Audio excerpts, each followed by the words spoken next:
2, exercise 4.1. We are in exercise 4.4. Question number 2. Question number 2. Use the factor theorem. Use the factor theorem. Use the factor theorem. Use the factor theorem to determine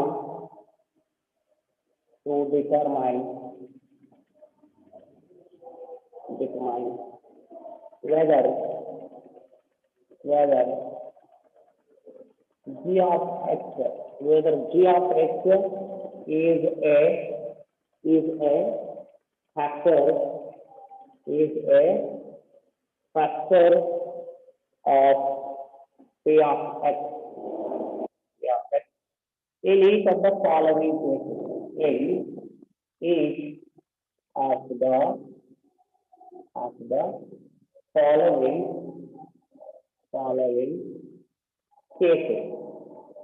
in each of the following cases,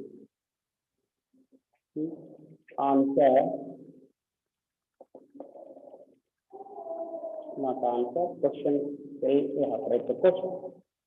So first question is, what is given? P of x equal to 2x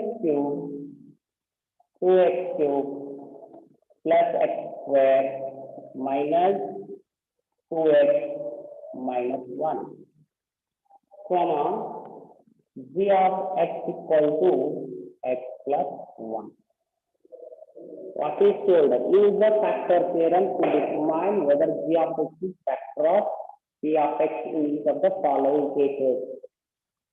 Okay, we have understood the question, correct? Here, check whether g of x is factor of this or not. What is the meaning? P of x should be divided by g of x. Then we should check the remainder. Remainder is given by P of A. If this is 0, if remainder is 0, G of x is a factor. Correct? This we know by factor theorem. We have studied the factor theorem, correct? So, we have studied factor theorem. If polynomial P of x is divided by G of x and remainder is 0, then G of x is factor of P of x. Otherwise, no. Correct? So what factor theorem says? If a polynomial of P of x is divided by x minus a, then P of a is a remainder by remainder theorem. Correct? When P of x polynomial P of x is divided by x minus a, the remainder is given by P of a. This is the remainder theorem. What factor theorem tells? If P of x is divided by x minus a, if remainder is 0, then x minus a is a factor. Correct? Or if it is a factor, remainder is a 0. Remainder 0 is x minus a factor is x minus a factor is remainder 0 is remainder factor theorem. Remainder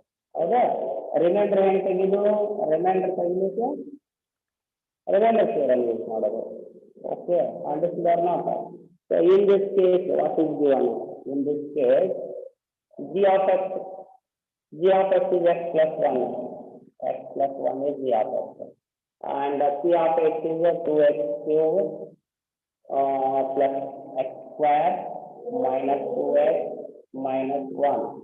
Then it is divided by, when p of x is divided by g of x, if remainder is 0, x plus 1 is a factor. If remainder is not 0, x plus 1 is not a factor. How to calculate remainder? P of a. What is the value of a? We are plus 1, so minus 1. You should calculate that part. Understood the question now? Question you have understood. So, write it. Answer.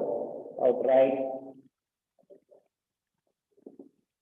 P of x equal to 2x cube plus x square minus 2x plus 1. G of x is equal to what is given? G of x plus 1. X plus 1. Okay. When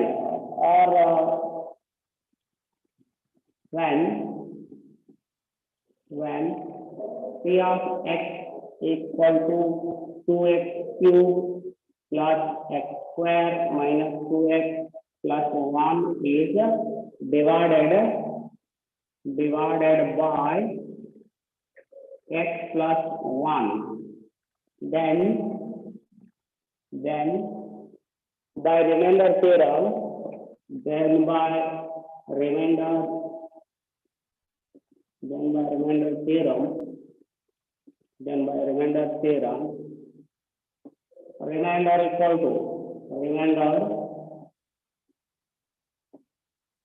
equal to P of A.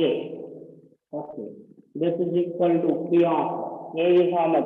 X plus 1 is minus 1 is to be calculated. Minus 1 I will calculate. Okay. So put minus 1 in this.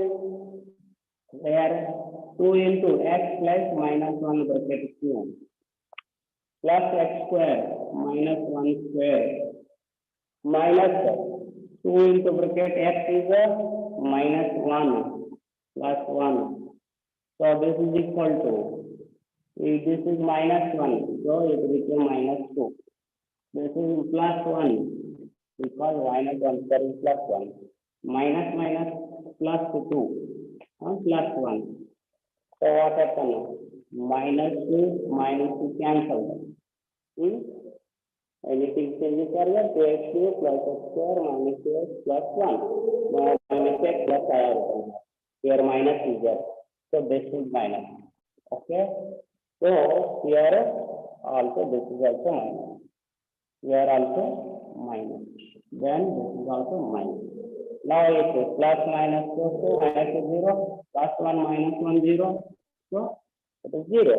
P of minus 1 is 0, therefore x plus 1 is a factor. So we should write since P of minus 1 is 0.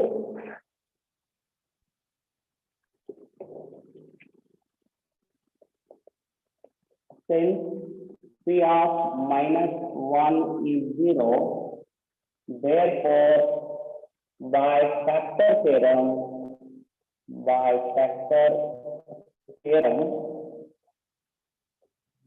x plus 1 is a factor of P of P of. Any doubt is there, students, now? You understood now very clearly?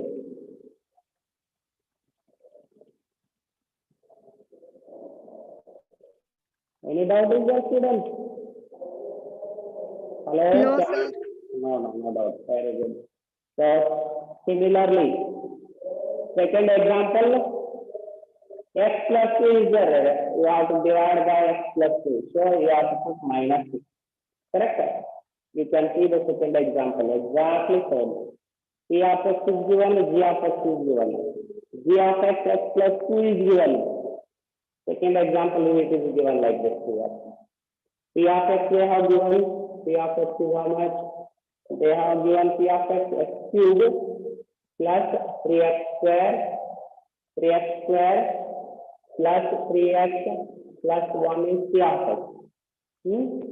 X cube, you can see now. P of x equal to x cube plus 3x square plus 3x plus 1 is given.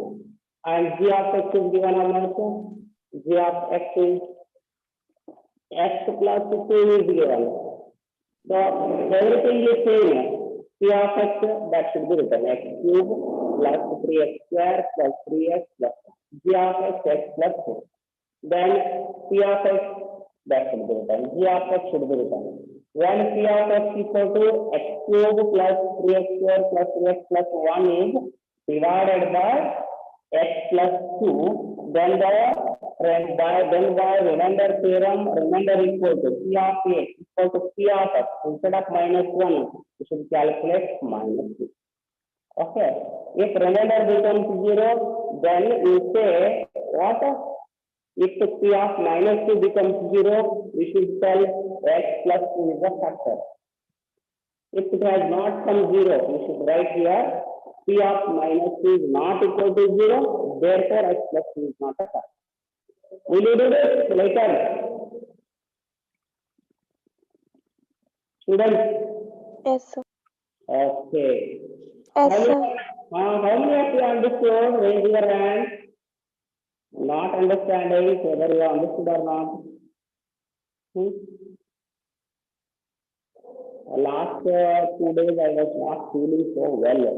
That's why I was just teaching, not explaining more.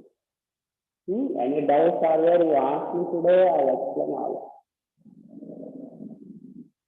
So similarly, third question is also like this. Third question here. What is the third question? P of X equal to, what is P of X equal to?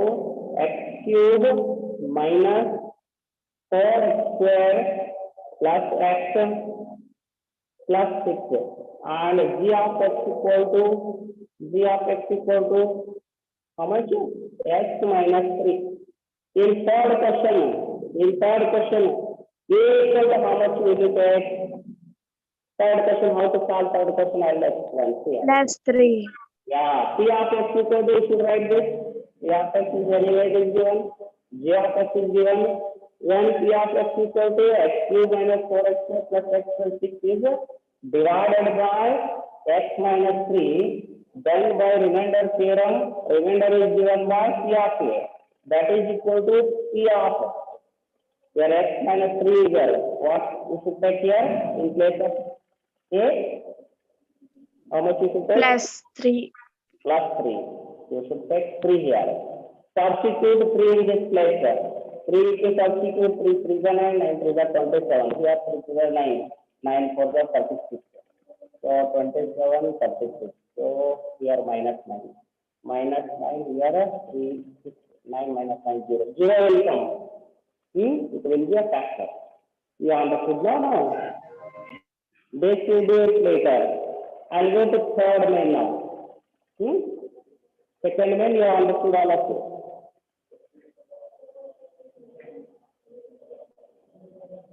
We shall go to next main. Third one.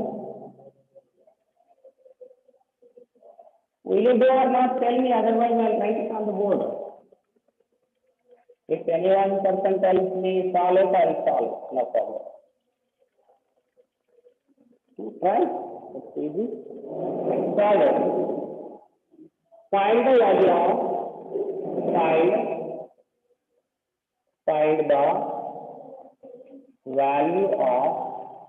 find the value of k. Find the value of k if x minus 1 is a factor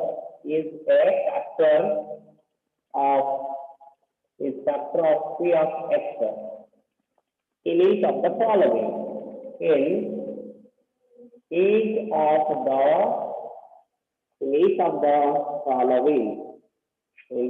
the following. First one, P of x equal to, what is given? P of x is equal to x square plus x plus k is given. What is told here? Find the value of k if x minus 1 is a factor of P of x in each of the following. This is the question. Okay. Question is understood? Question is, find the value of k if x minus 1 is factor of P of x in each of the following. Already by factor theorem, we have studied factor theorem. When P of x is divided by x minus a, So if P of A is 0, if P of A is 0, x minus 1 is the factor. If P of A is 0, x minus A is the factor. If x minus A is the factor, P of A is 0. In this case, what is given? It is given x square plus x plus k. When it is divided by x minus 1. Remainder is given by what?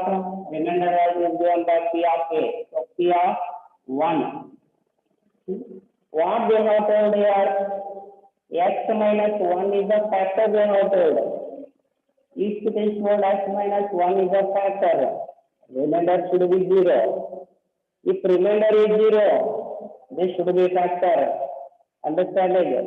They have told this is the x minus 1 is a factor of this. So remainder must be 0. Correct? Remainder should be 0 because they are told it is a factor. So by factor theorem, 1 x square plus x plus k is divided by x minus 1, remainder must be 0. But remainder is given by P of 1. Understanding? So we shall write it now. How to write answer? Directly we shall write. How? Since x minus 1 is a factor of P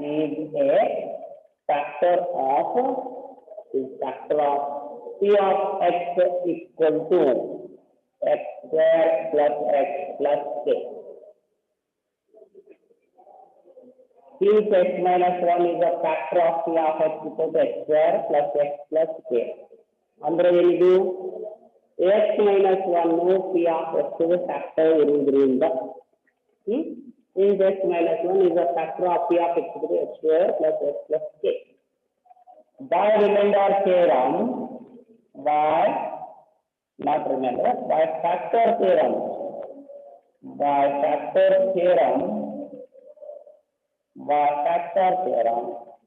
P of A equal to P of 1 should be 0. Correct? P of A should be 0. P of 1 should be 0. What is P of 1? Substitute 1 here, P of 1. So here 1 square. So this should be 1 square plus 1 plus k should be 0. Understanding? In this we should substitute 1 and that should equal to 0. So 1 square is 1 plus k equal to 0. Therefore, k equal to what? 1 plus 1, 2, that should go back as minus. It is equal to find the value of k. You understood, students? Yes, sir. Yeah. Then second question is exactly same. Second question also same. What is that? P of x equal to. Second question I'll write. I'll erase this much.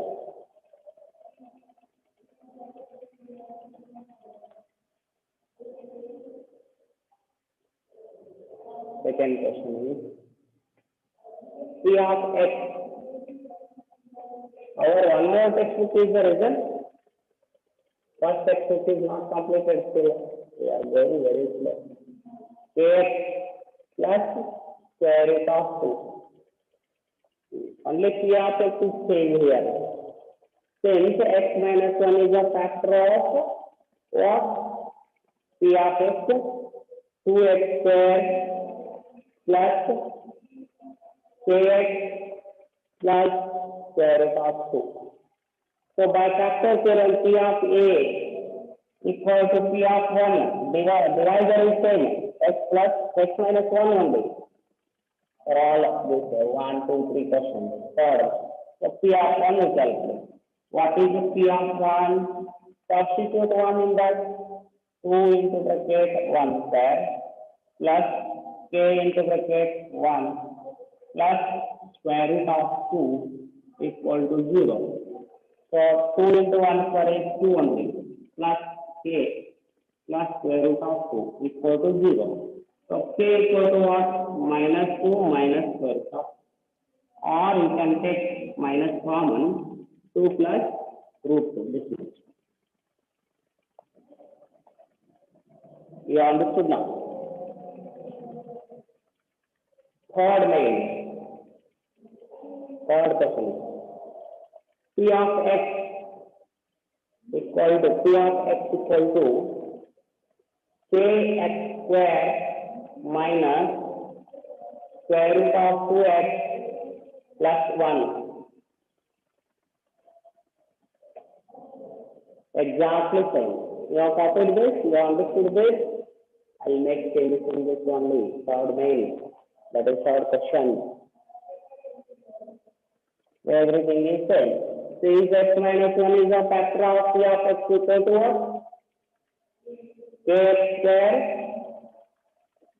minus square root of x plus 1. By factor theorem, P of a equal to P of 1 equal to 0. Therefore, substitute in this. So what should be substituted? P of 1 should be calculated. So k into 1 square minus square root of 2 into 1 plus 1 equal to 0. Now, k into 1 square is k minus square root of 2 plus 1 equal to 0. So, k equal to, if you write 1, you take that side, minus 2 also, root 2, minus root 2 becomes plus root 2, this becomes minus 1. Oh.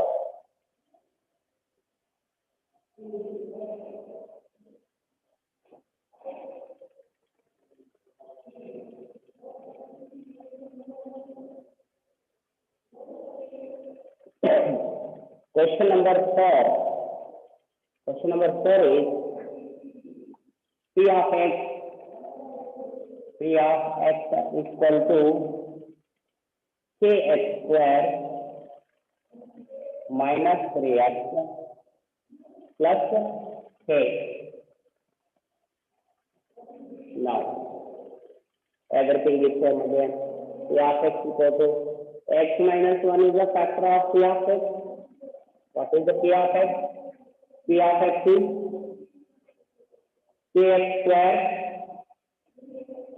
minus 3x plus k. So by factor theorem, P of a equal to P of 1 equal to 0. So now P of x equal to kx square minus 3x plus k is there. P of 1 should be calculated here in place of x 1. K as it is 1 square minus 3 into 1 plus k, that is equal to 0. K into 1 square is k minus 3 plus k equal to 0. K plus k, how many k? 2k minus 3 equal to 0. So 2k equal to what? Minus inside that side plus 3. Therefore, k equal to what? 3 divided by 2. You understood, students, all of you? Any doubt is there? Any doubt is there? You please ask me.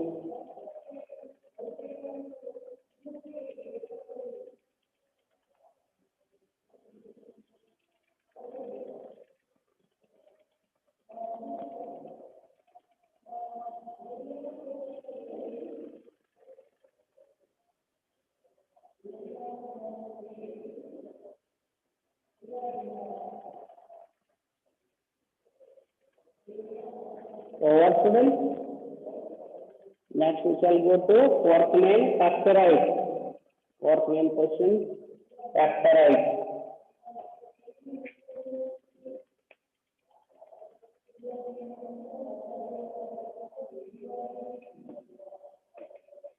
Factorize. First question, 12x square 12x square minus 7x plus 1. 12x square minus 7x plus 1.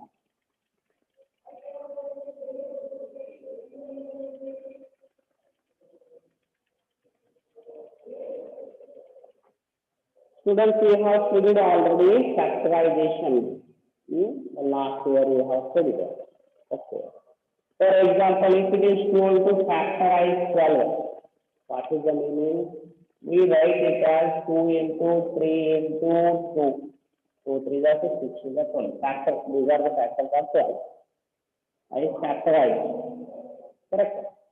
Similarly, for example, if it is told to say factorize x square minus 5x plus 6. We want to write two factors. Okay, we write two factors. When we multiply these two, again we should get this. Okay, so x minus 5x plus 6 is there. It will be x square minus 3x minus 2x plus 6. So by splitting the middle term, we have studied how to factorize by splitting the middle term. Minus 3 minus 2. When you add this minus 3x minus 2x, if you add, you get minus 5. That is middle term. If you multiply minus 3 into minus 2, what you get? 3 to the plus 6. This term you get. That way you have to split this middle term. Okay. So when we split the middle term, then common. What is common between these two? X is common. Take x outside. What is the remaining one? X is remaining minus 3. Here 2 and 6. So 2 is common. Minus 2 you take outside. What is remaining here? X remaining. 2, 3 are 6. Minus you have taken. Plus becomes minus 3 here. Confusion is that multiply and take. Minus 2 into x minus 2. Minus plus. When you multiply, again plus will come. Means this becomes minus. If you put plus here, what happens? Minus into plus minus will come. When you take minus and outside, inside sign will change. Now again x minus 3 is here also. X minus 3 is common. X minus 3 into x minus 2. So x minus 2. Now here x minus 3 is one factor, x minus 2 is another factor. So it has two factors. It is a quadratic equation. If its degree is 2, if its degree is 2, it has two factors. If degree is 3, it has three factors. Okay. If degree is 2, two factors. If degree is 3 factors. Now, see, already I have done this problem. Will you first see this problem? X square minus 5x plus 6. Okay, P of x equal to 1 polynomial is given. This we shall consider. So, if the factors are x minus 3 is one factor, x minus 2 is another. This is how we have obtained this by splitting the middle term. Okay, by splitting the middle term, we have got that factor.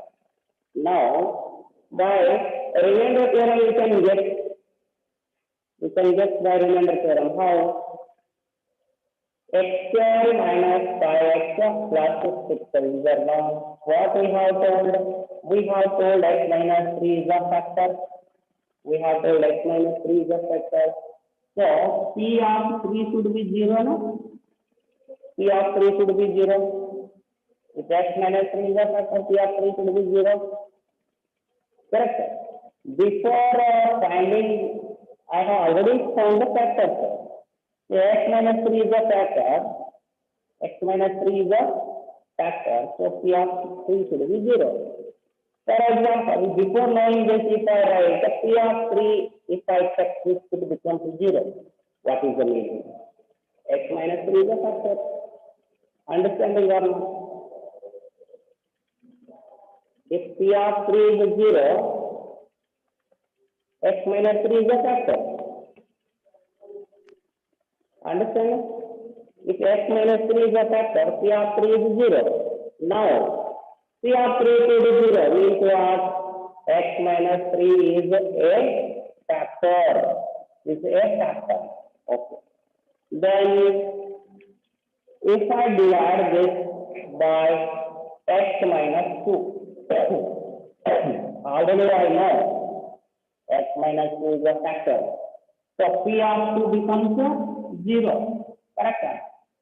X minus 2 is a factor, so P of 2 becomes 0.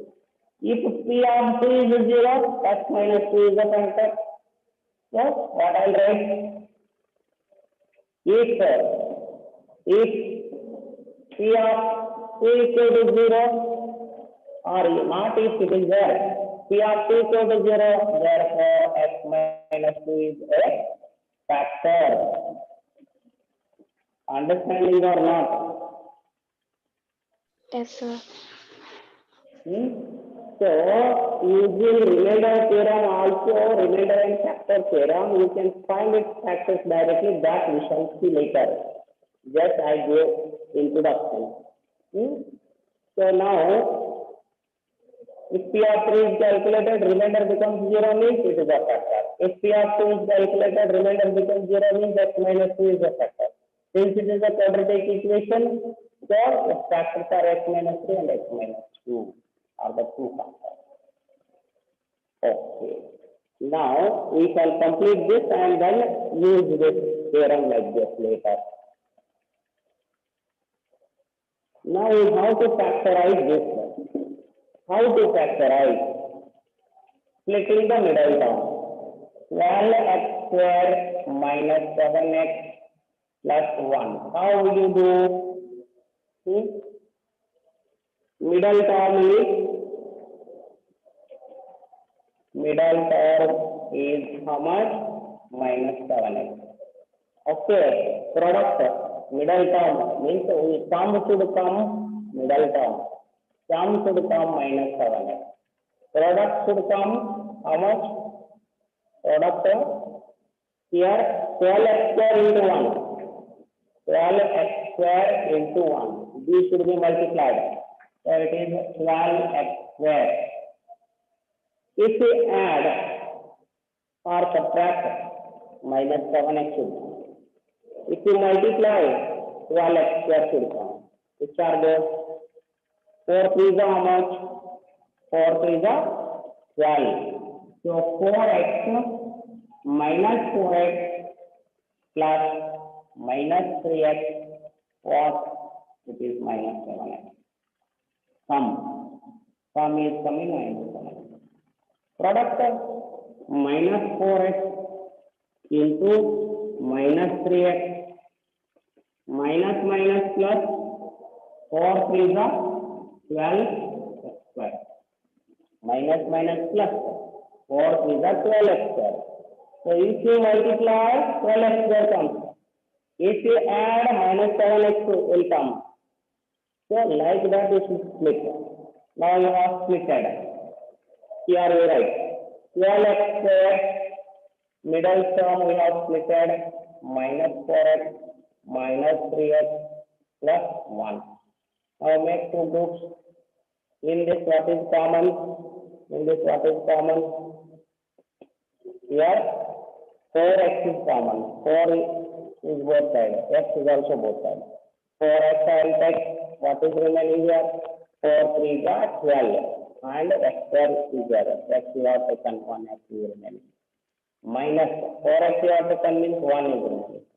Here nothing is common. So take minus 1 common. Because here minus will come. Minus 1 if you take, this minus came out. So it is 3x. This plus became minus 1. Now again, what is common? 3x minus 1 is 1. So 3x minus 1. In another bracket, 4x minus 1. This is how we can factorize. You understood, students? This kind of problems you have studied. Last year you have studied this. One more question. X cube 2x square plus 7x plus 3. Answer 2x square plus 7x plus 3. First you multiply first and last term. Multiply first and last term. What is this? 2x square into 3. 2 3 is 6x square. Okay. Sum should come on. Sum should be middle term 7x. Product should be 6x square. How will you split? 6 1 is 6. 6 1 is 6. So if you 6x plus x is how many x? 7x. 6x into x, 6x square. Understanding or not? 6x plus x is 7x. 6x into x, 6x square. So you should split the middle term like this. What it will come now? It will be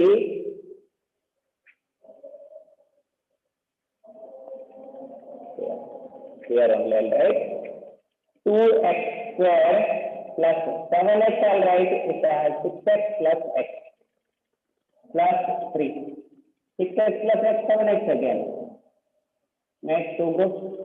This is equal to what is common? 2x is common. What is remaining? 1x is remaining. Plus 2 3 is 6. Plus 1 is the bracket x plus 2.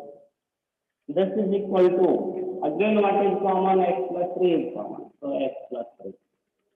Into bracket, what is remaining? 2x plus 1. 2x plus 1 is remaining.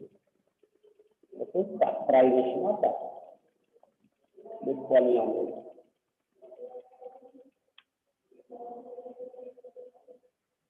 Now, third problem.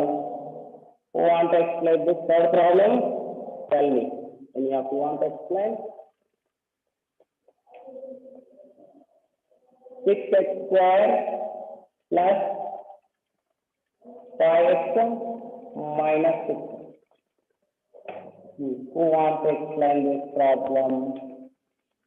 6x square plus 5x minus 6. First write the middle term, then product of last two terms.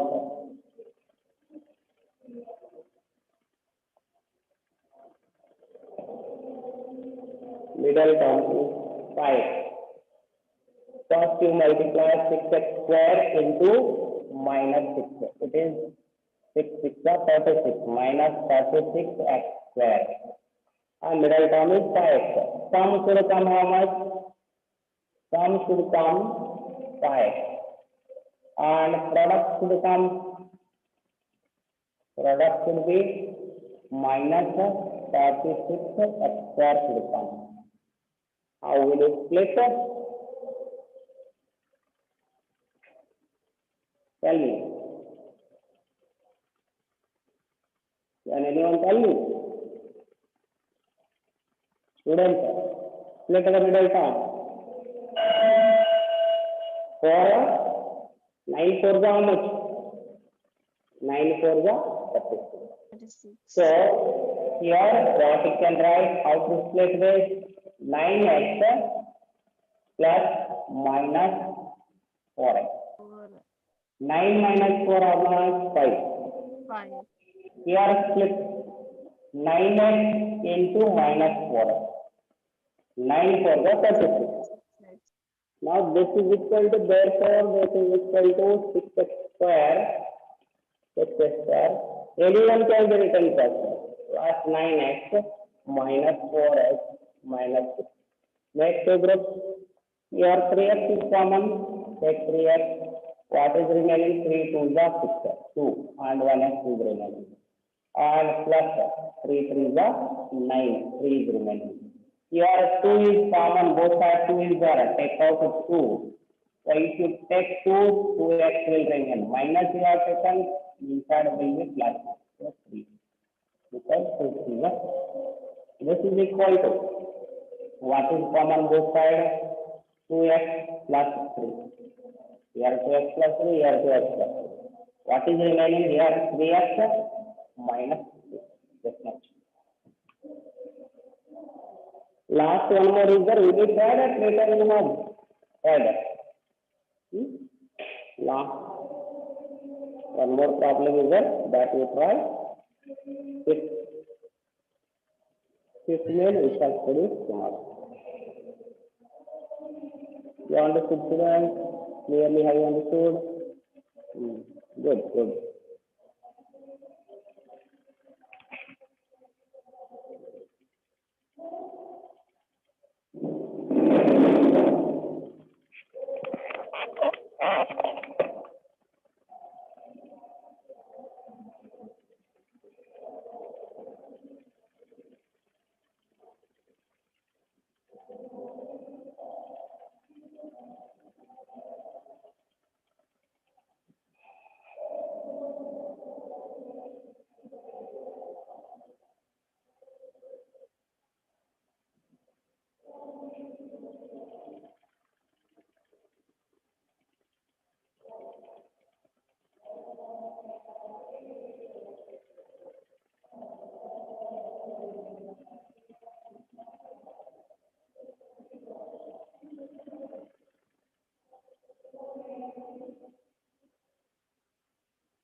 Hello, good morning, students. Can you hear me?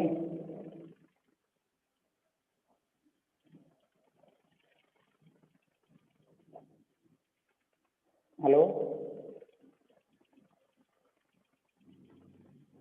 Darshan Pandey.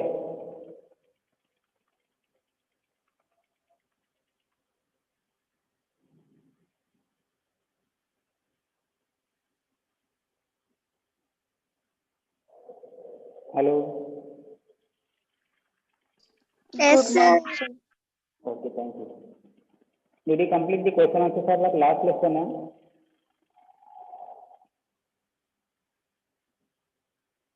Mobile phone Maratha. Hello?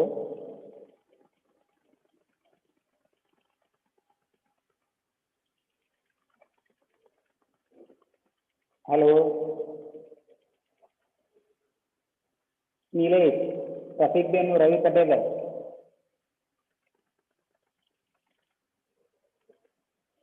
That is it. Later on, if we didn't complete today here we are going to discuss about the political science fifth chapter, that is judicial system.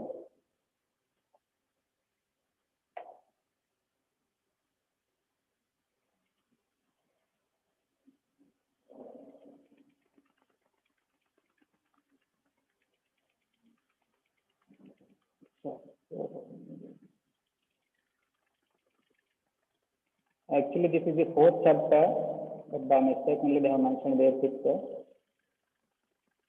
Let it be. We will discuss about that. In this chapter, we will learn about the structure and functions of Supreme Court of India.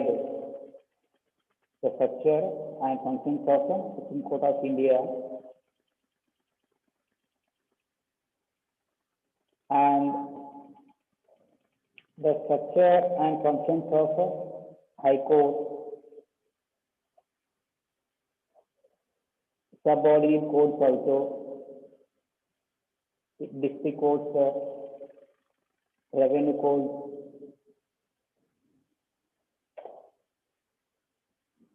These are the most important points which we have to discuss in this chapter here.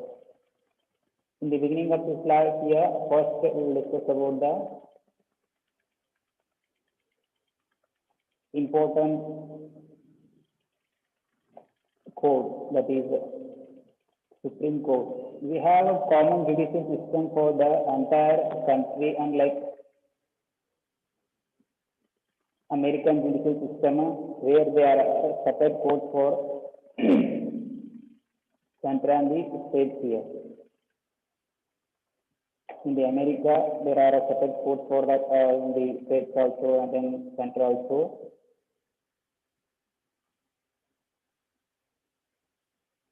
Entire India, it doesn't have different the judicial system. We have in practice in India only one.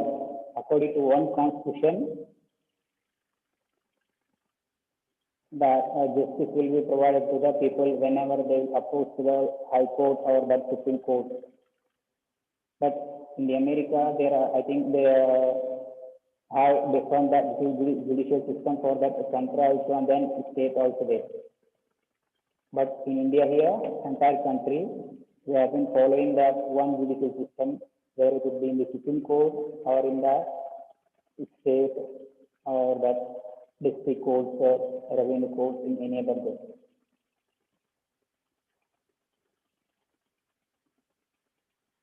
Our judiciary is independent of the guidance of the legislature and then executive. Here, legislative and then executive body, these are work together, but it judicial body or judiciary, that it is the independent here. It doesn't have any relationship with here that legislature and then executive. It is separate. And the High Court, subordinate courts, district courts functions under the Supreme Court here. Under that, in entire country, Supreme Court it is the highest court. Its decision it is final.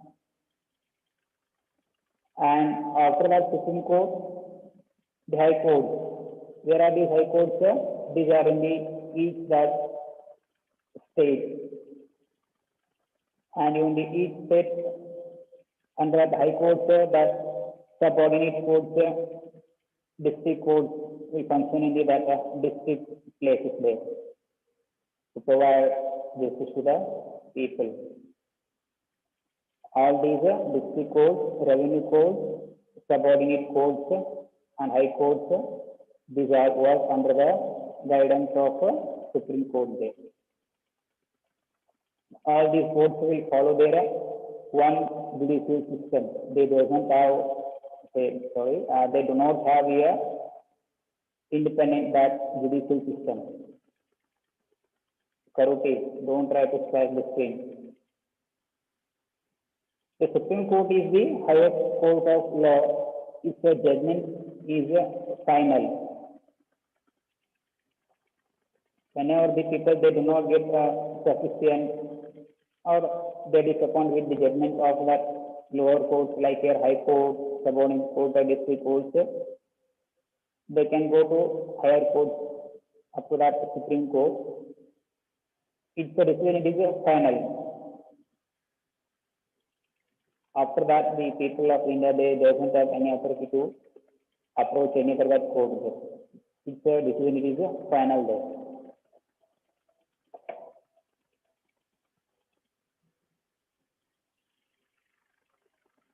Let us understand first here about the Supreme Court.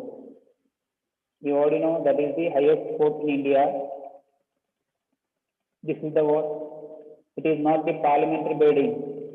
This is the Supreme Court building here, which is in the Delhi. You can see that in the through the map also. They are showing that which was to tell to know about the location of that Supreme Court. Delhi means you know that where it is. It is in the northern part between the Uttar Pradesh and Punjab and Haryana, the border there. The Supreme Court came into existence by an act of a Parliament, by passing an act in the Parliament or legislative body. It has established the Supreme Court on January 28, 1950. The headquarters of that Supreme Court is, or the location of that Supreme Court is in the Delhi there. When it came into existence on January 28, 1950 there.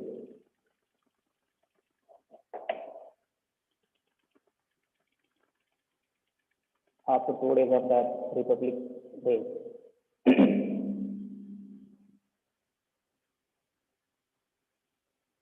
The President appoints the Chief Justice and the other judges of the Supreme Court here.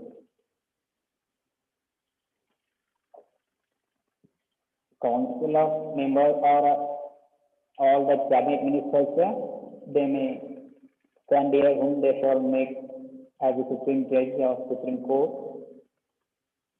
And according to that suggestion here, President will appoint the Chief Justice of India. Not only Chief Justice of India, and other that Justice also, sorry, that Chief Justice is also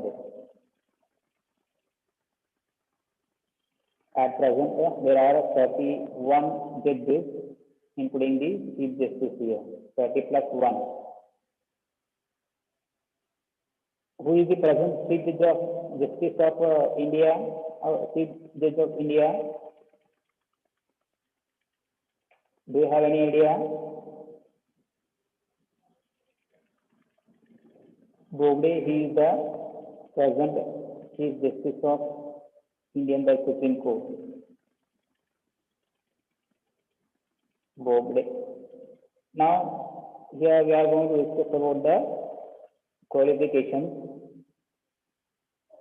As the MLA, MP, and others, even this Also, these also here judges, if they would like to be Supreme Judges of Supreme Court here, they have to fulfill few that qualifications here.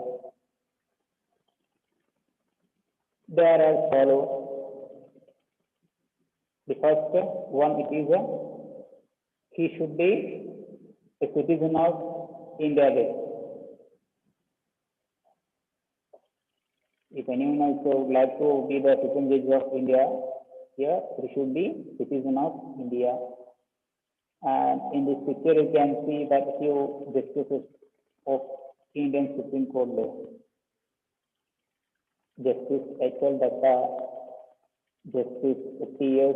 Thakur, Justice Jagdish Singh Kehar, Justice Deepak Mishra, Justice Rajan Gogoi, Justice Sharad Arvind Bobde, Justice N.V. Raman, and Justice U. Lalit here. These are the few justices.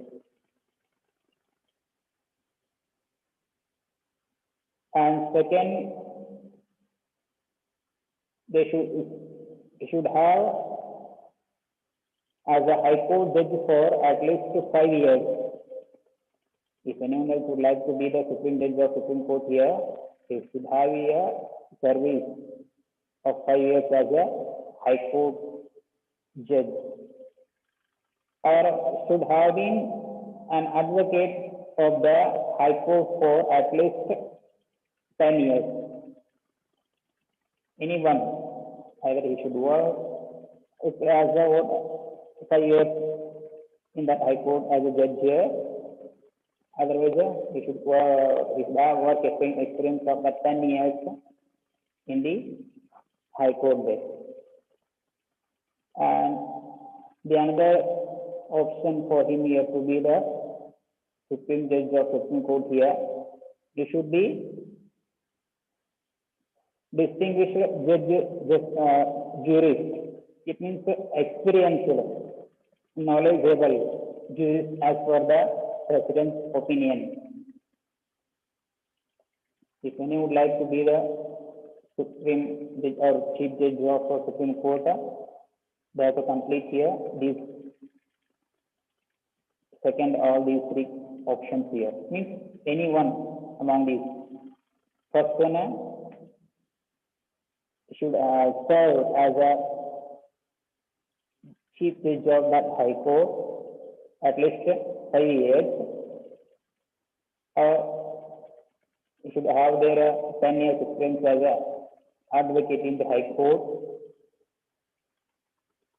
Otherwise, the last option it is he should be distinguished, knowledgeable person, jurist as per the President's opinion. Then only they will appoint as a Chief Justice of Indian Supreme Court there.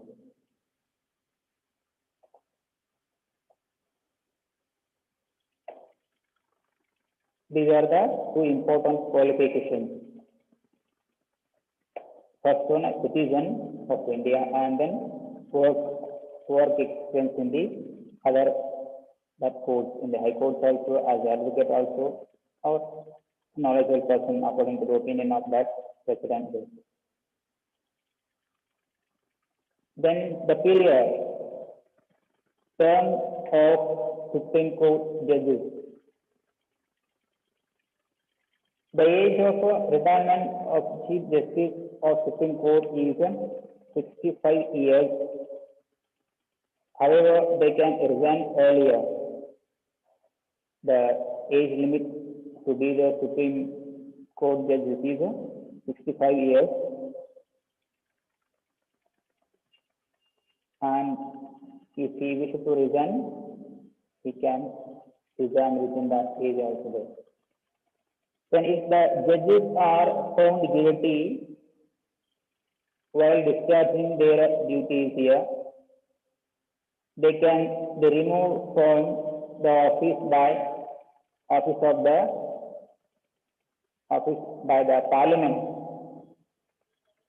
They can be removed from the office by the Parliament on the recommendation from both the houses with a specified majority way.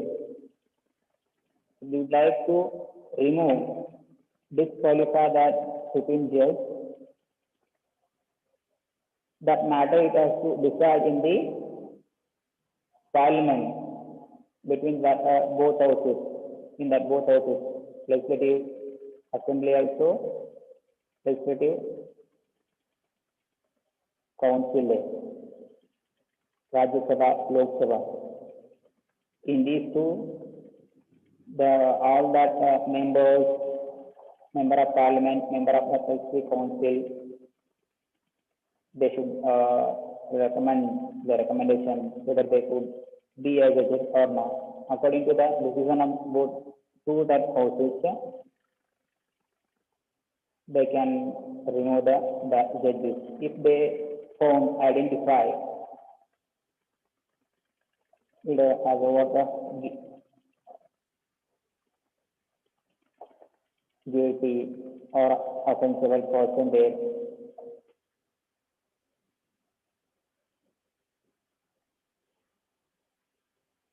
After their resignation or retirement, the judges cannot practice before any court.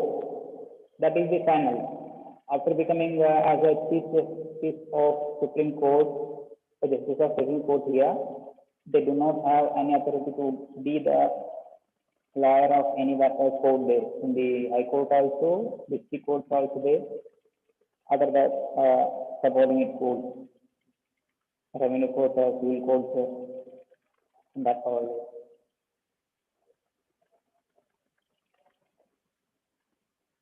After that 65 years or after that their permission, they shouldn't work in any other that court there. Their salaries and allowances are decided by an act of Parliament. These all their salary payment and allowances, increments, these all we discussed in the that Parliament according to the decision of the Parliament, including that both houses, the Council and then Legislative Assembly, Lok Sabha and then Rajya Sabha there. Over the period of time, they will decide that after that 10 years, 5 years, what it would be there. According to the decision of the Parliament, there are salary allowance increments, they will increase there.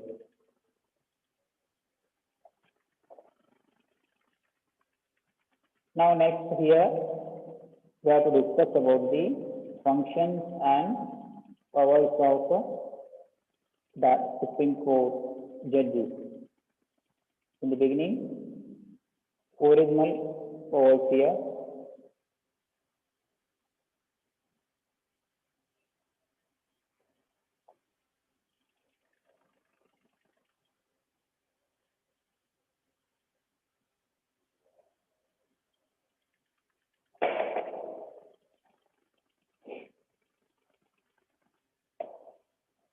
The first one under that original powers here.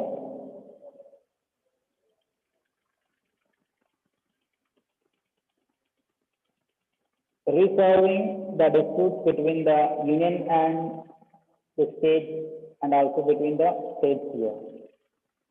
What is an important work of that Supreme Court here?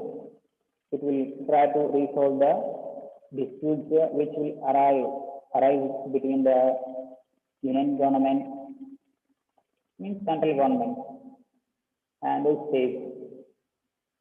There will be clash between the central government and then state government. Whether they could be belong to that taxes also, on the issue of tax, on the issue of implementation of any other kind of policies here. Or there will be clash between the states also regarding the water disputes, border disputes there, or any of that trade and commerce disputes. These all will be solved in the Supreme Court. At present, see the commerce they are been protesting against the APMC Act, especially that commerce of Punjab and Haryana and across the country, that few farmers also participated in that strike. They are protesting against the central government April to Act. And some other states are also having shown their interest to implement effectively that act. There is a clash between the central and then the state government. This kind of issues will be discussed in that Supreme Court if they approach state government. If they appear to discuss about that issue here in the Supreme Court will try to clear that issue by interfering after their appeal. Regarding all issues, along with also making policies, implementation, or any other tax disputes between the state and central government, and other issues we may also discuss in the Supreme Court after their approach. Then second, it is here safeguarding the fundamental rights of citizens. The 32nd article, it protects that all fundamental rights of Indian citizen here. Supreme Court, it is the guardian of that fundamental rights. Whenever individuals will face the problem of or they do not get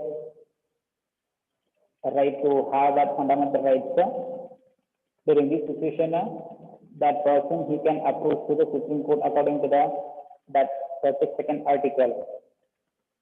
That is the protector of fundamental rights here actually. That 32nd article, it provides assurance to implement very effectively that all fundamental rights. It is the duty of the Supreme Court here to protect fundamental rights. Right to expression.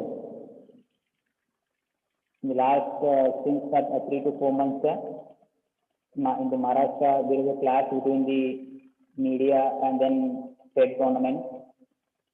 And state government several times it has been trying until also today to suppress that right to expression. It means that media freedom there. And that media the approach was Supreme Court, and Supreme Court interfered and has scored already a decision regarding that what steps they have to follow, or it has ordered that state government to release that person whom they arrested. That is the right of that media, right to expression. They have a right to express their opinion regarding the government policies, government aspects here, or their faults. But the state government it is trying to suppress that all media there. During this situation here, they approached to the Supreme Court and then got their justice. 3 to 4 times they approached the Supreme Court and whom they arrested. It means state government, it has a release of all persons. That is an example how Supreme Court it protects that fundamental rights. That is the guardian or protector of that fundamental rights here, which is the guardian here, Supreme Court. According to the 32nd article, it will try to protect that all fundamental rights here. Next, the third it is interpreting the provisions of the Constitution and passing on writs here. Next, important work of Supreme Court is here, interpreting the provisions of the Constitution and also passing on a writ here. Whenever there will be harm to the individual's fundamental rights, or whenever that lower courts, they may take up any other issues which is not under their judiciary border there. During this situation, Supreme Court, it may interfere, it may tell about that as provisions also, or it may pass that writs also to take or to stop that discussion in the lower court there. Whenever the lower court will discuss about the or work beyond its border, during this situation, Supreme Court it may try to stop that activity by passing that writ.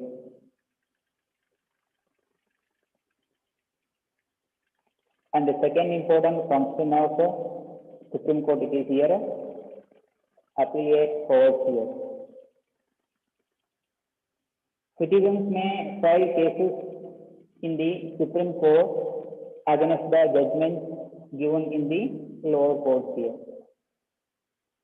Under that appellate powers, Supreme Court here, any citizens, if they do not satisfy with any high court, district court, or civil court,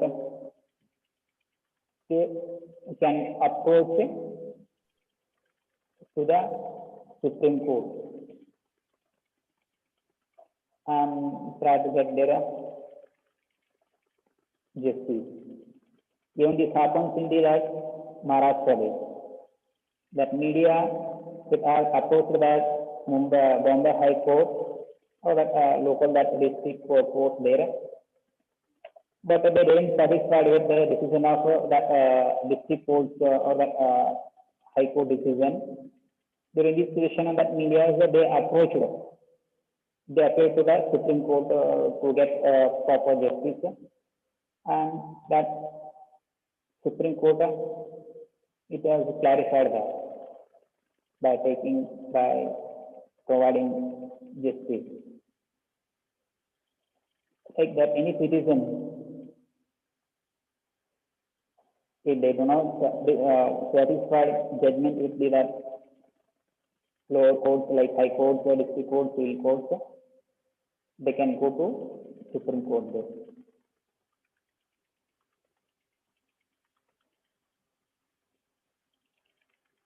The Supreme Court may accept such appeals and issue judgments in these matters. During this situation, it can receive the all appeals, and it has a right here to issue that in judgments also on that matters.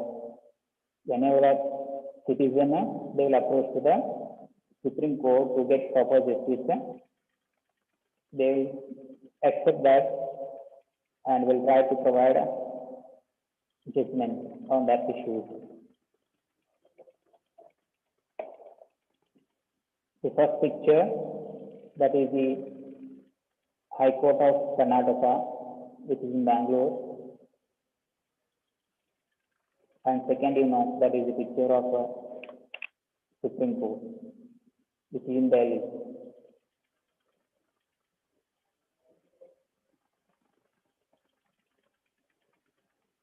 It may also give special direction to the citizens to file such appeals also.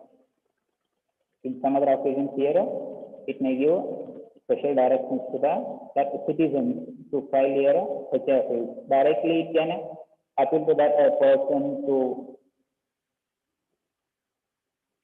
or it can provide permission to that person to submit their appeal to the Supreme Court to get a proper justice. Whenever that fundamental rights will be violated by that lower court. During this situation, it can appeal, it can give special directions to that citizens to file or to approach the Supreme Court there.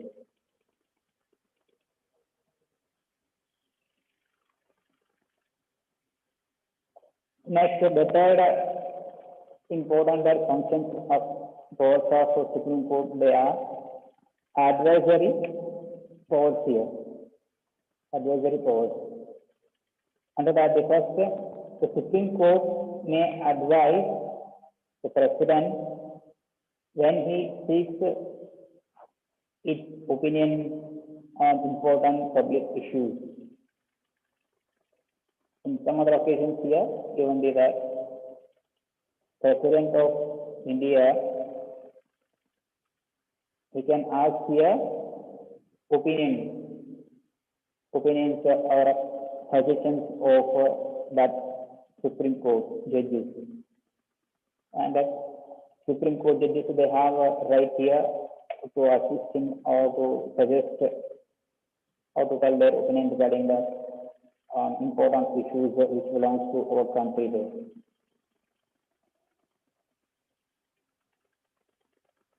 And the next it is the President may counsel or came into contact to the Supreme Court for advice on matters related to agreements, contracts entered by the government formed before the implementation of this constitution here. President, we can approach our contact with the Chief Justice of Supreme Court here on the matter which are related to the agreement or contract entered by the government here.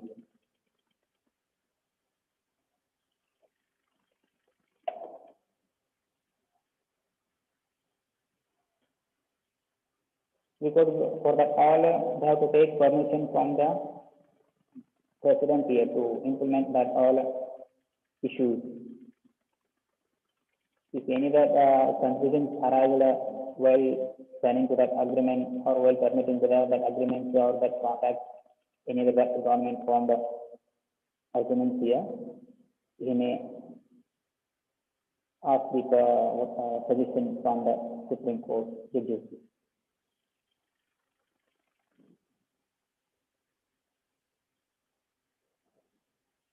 In addition to the above mentioned functions, the Supreme Court serves as a court of record, chief advisor to the center and states, and has the power to issue special writs here. In addition to that above mentioned all, with that all functions here, Supreme Court it has here other that rights also or the powers also here.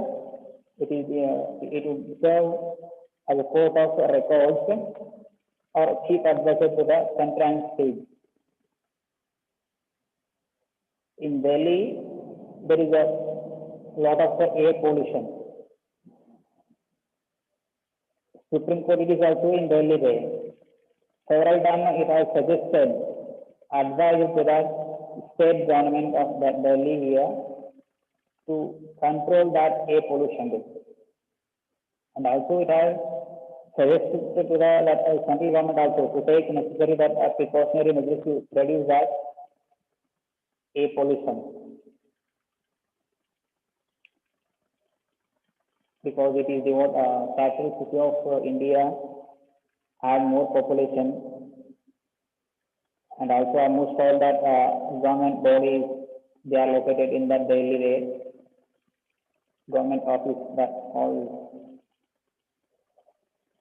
Therefore, Supreme Court it has been suggesting that state also and central government also to reduce that air pollution. That is an example how it can advise to the state and then central. Like this, in many other issues, matters it has advised to the state also and then central also there.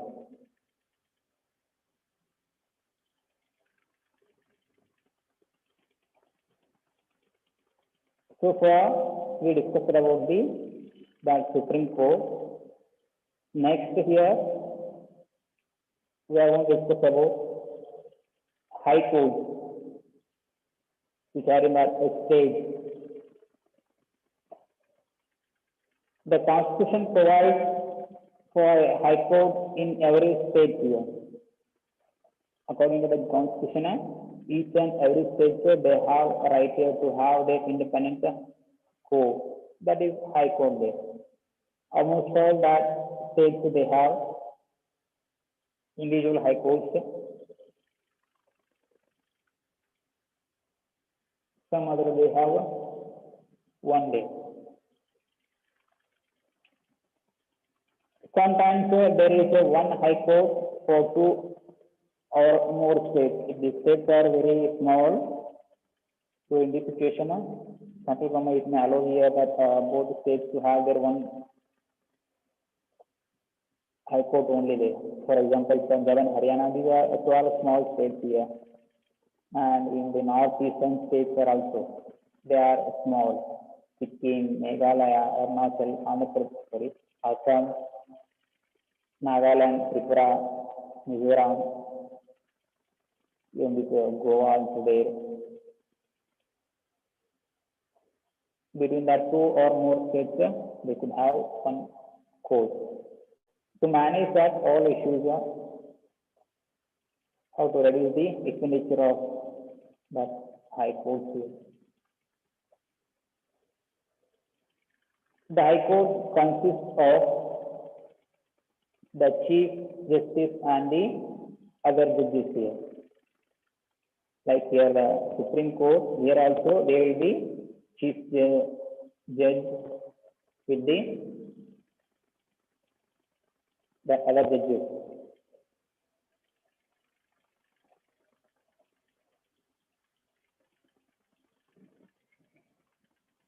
The number of judges varies from state to state. If the states are large, the number of judges it will be increased.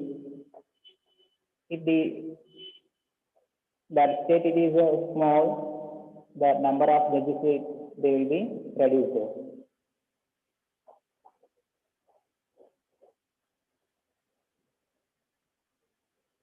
Who is the Chief Justice of High Court?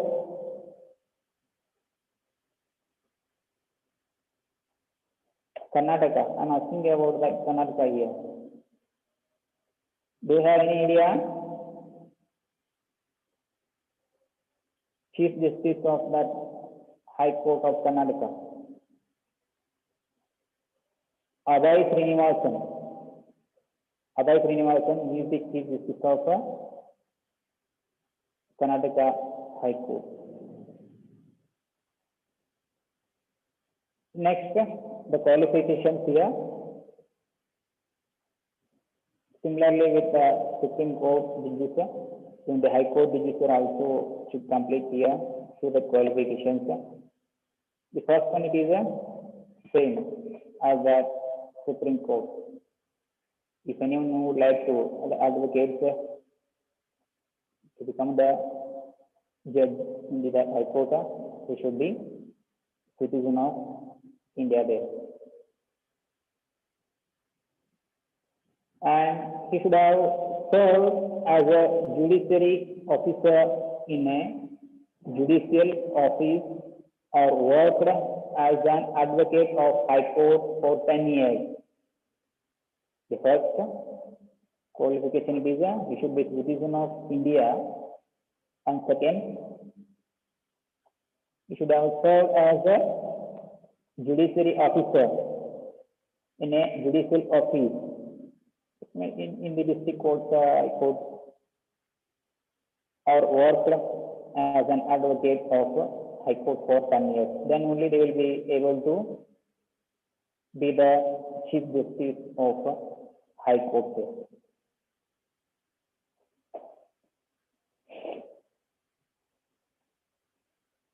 The third it is, we should be an distinguished judges as per the opinion of the President.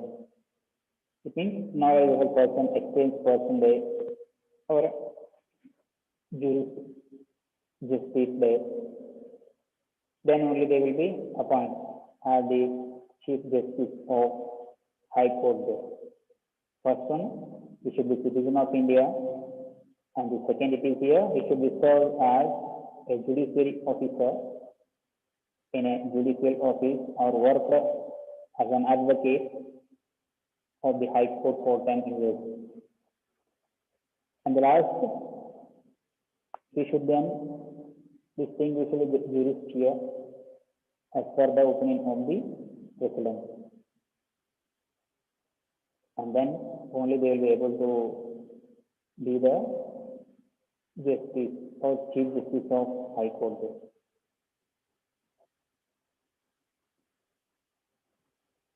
The age of term, the age of retirement of High Court judges is 62. What is the retirement age of Supreme Court judges? Hello? Here they have mentioned 62 for High Court judges. What about the Supreme Court judges? What is the retirement age of Supreme Court judges? 65. 65 days. However, they can resign earlier.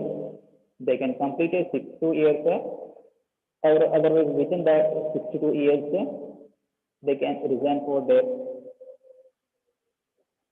for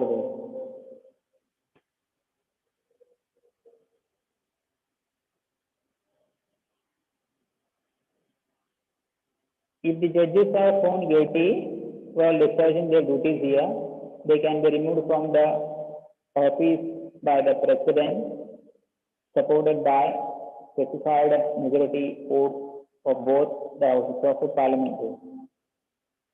Here, authority doesn't come under the state government. The removal of that judges, those who are engaged in the, or those who will be engaged in the guilty, to disqualify them here, that authority it is in the hands of parliament, not in the state government. Remember, after getting here permission from that both houses, Lok Sabha also and then Rajya Sabha also, they can remove that High Court judges if they would engage in any kind of that guilty offense activity there. Next here, we have to discuss about the functions of the High Court.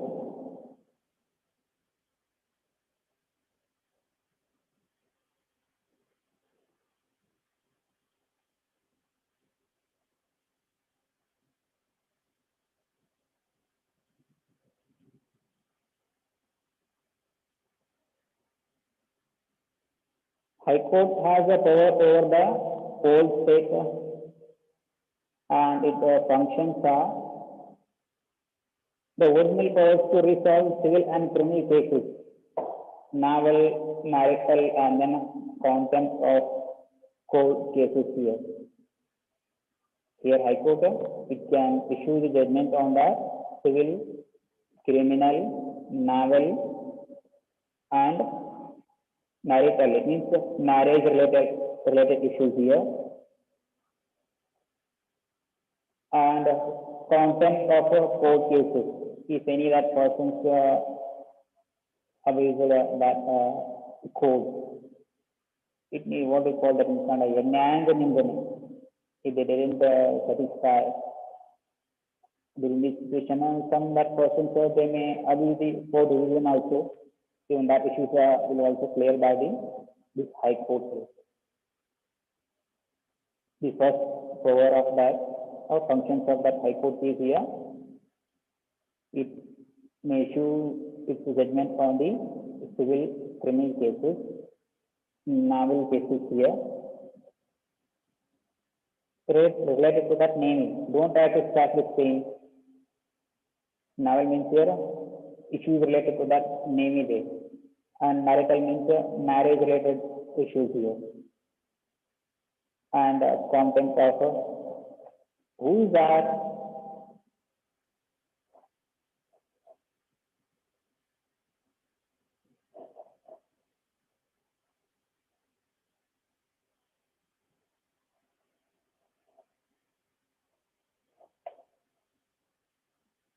The second, it is to admit appeals against the judgments passed by the subordinate courts in civil and criminal cases here. In some other occasions, judgments which are passed by the subordinate courts, civil or criminal cases. Here also, in some time, that high courts they may give their decisions. The students regarding the functions of this high courts and others, we will discuss tomorrow.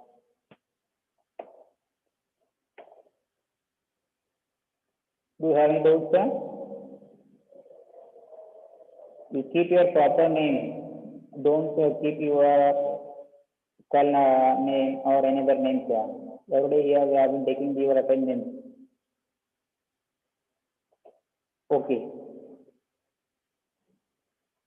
Regarding the functions and powers of High Court, once more we will discuss tomorrow.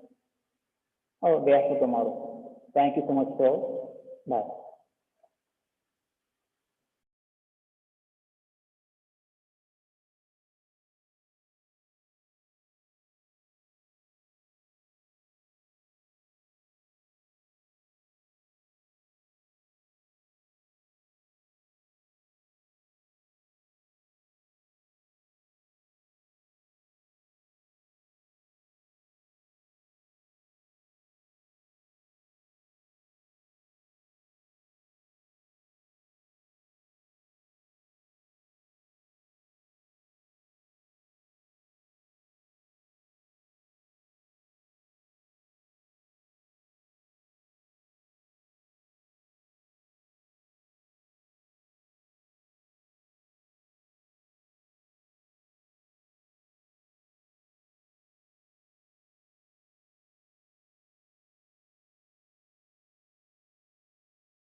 Good morning, students.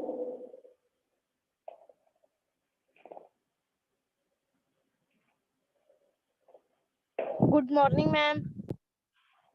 Good morning. What we have discussed students in previous class?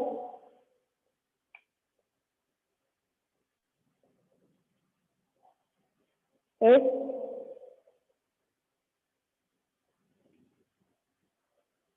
What we have discussed? Definition of soil. Soil we have discussed. We have discussed about soil. How much you have completed the class, sir?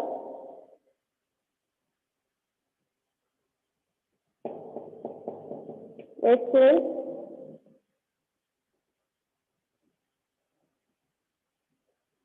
Just read it. Points what you have written.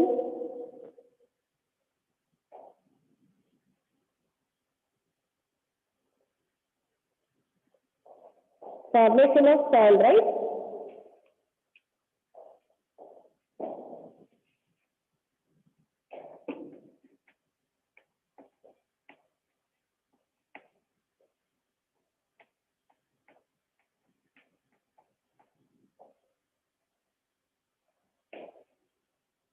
How the soil is formed, right? Formation of soil.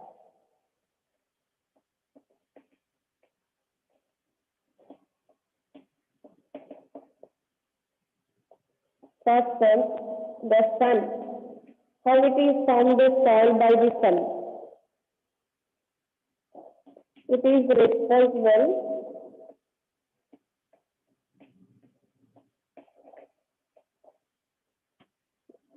for breaking down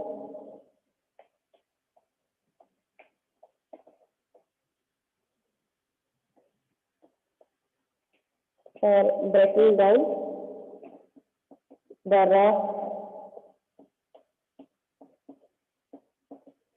into smaller pieces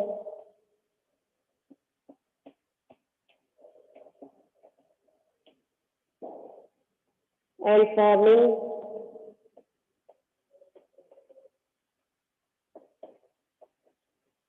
cracks in between them.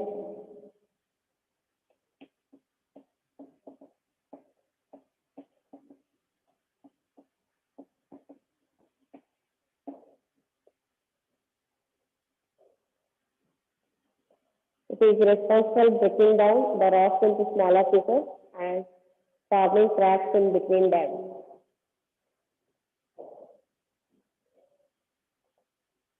Next, the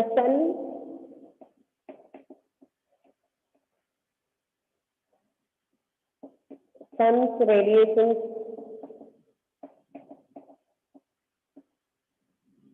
heat up the rock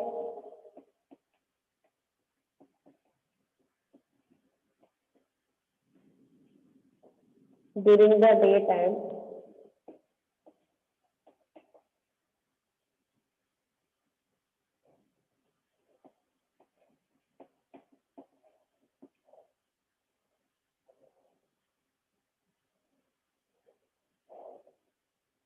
Thus,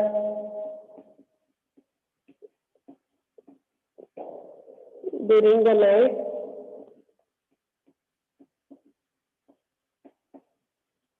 these rocks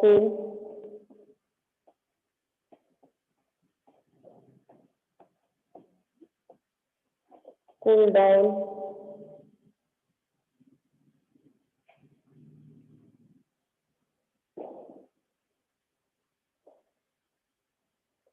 and therefore contract.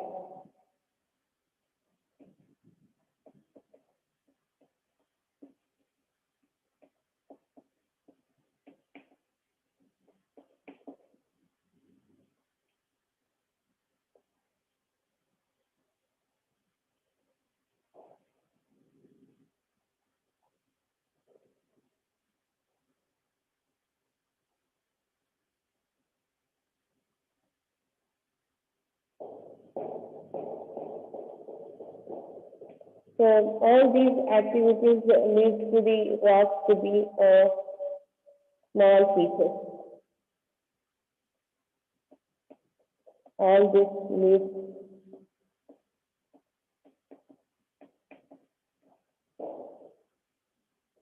formation of cracks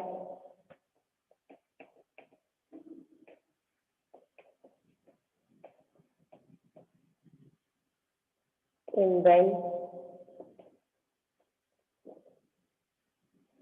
and ultimately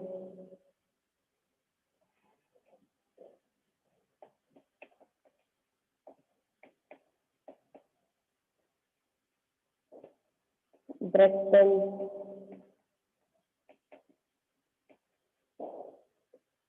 down.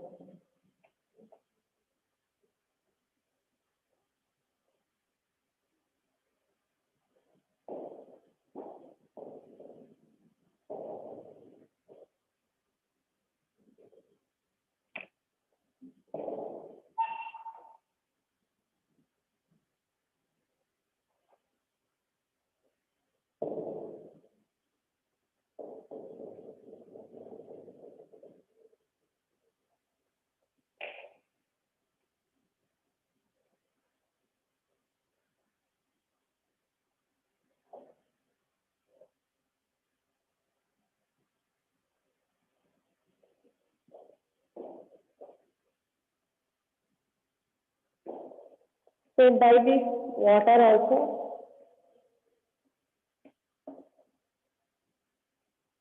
water gets into the crack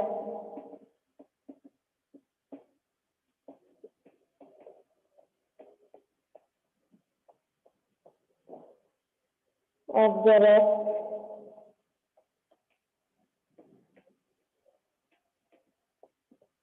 and freezes stronger.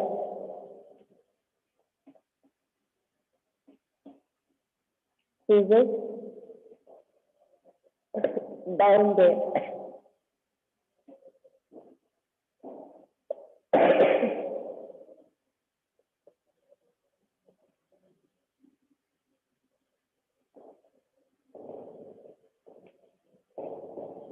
Flowing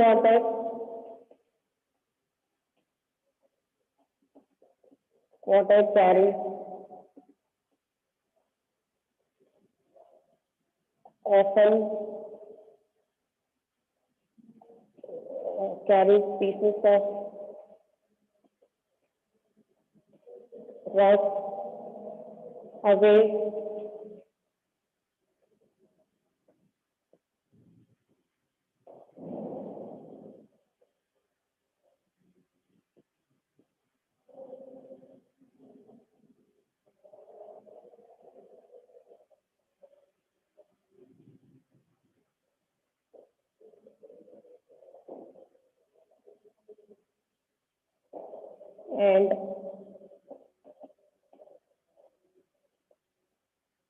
and on that top they get broken down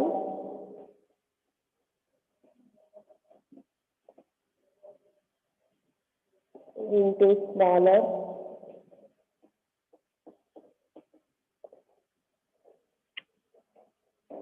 pieces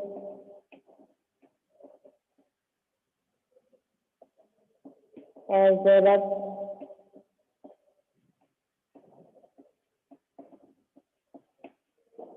against each other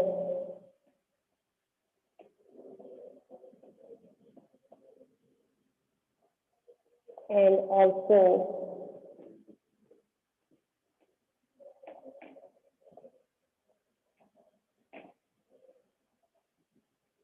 due to the pressure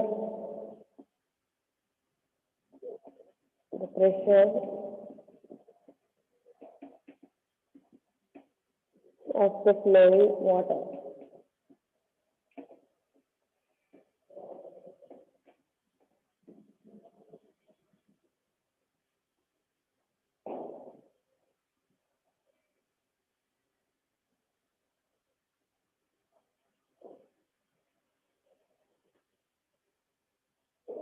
This is because of water also the rocks become smaller pieces.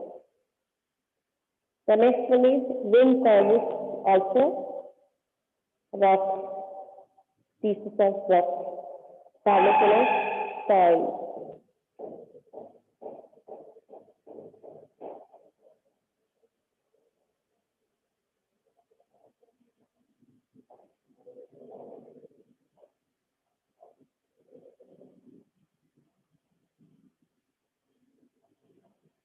Next one you write wind.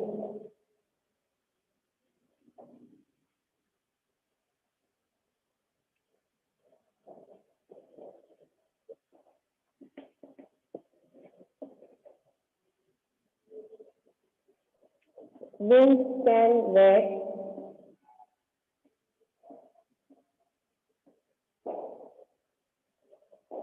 down the rock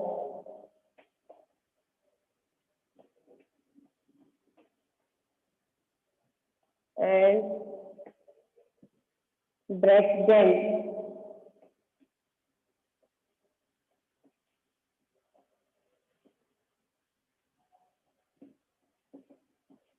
strong winds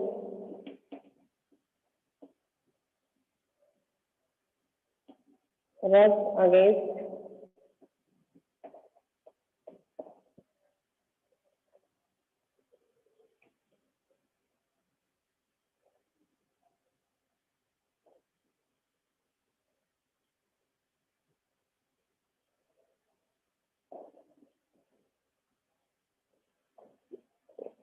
the rock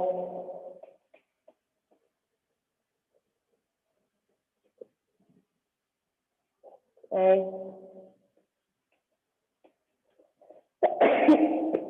break them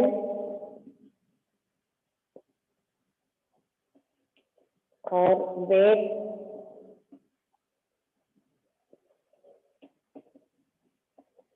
them down just like water.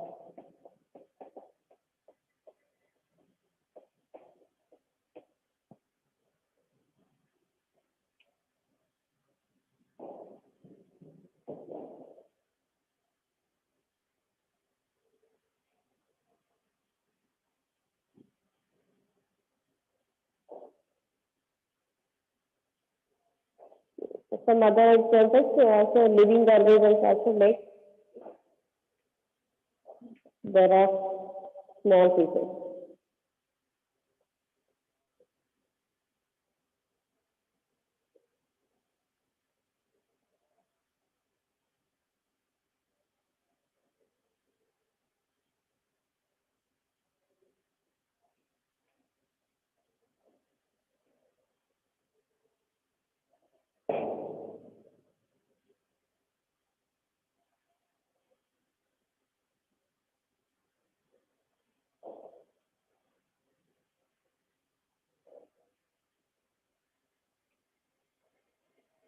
Next, we have discussed about the soil pollution, right?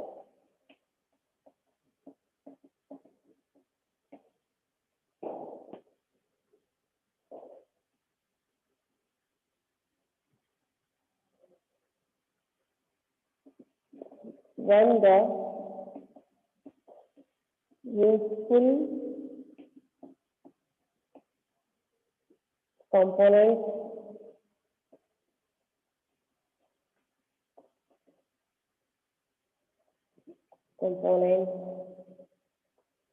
get removed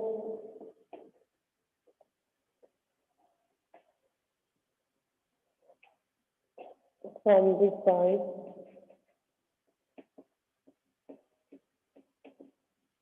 it loses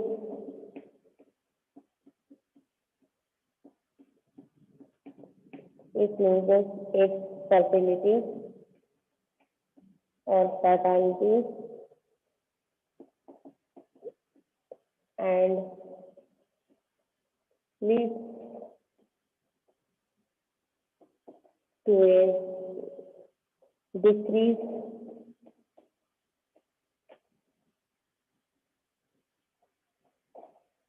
in the microscopic life.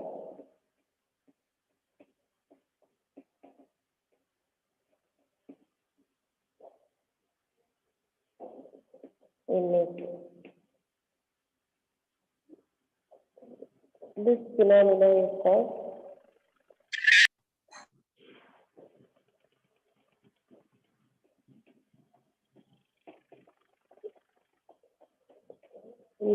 soil pollution.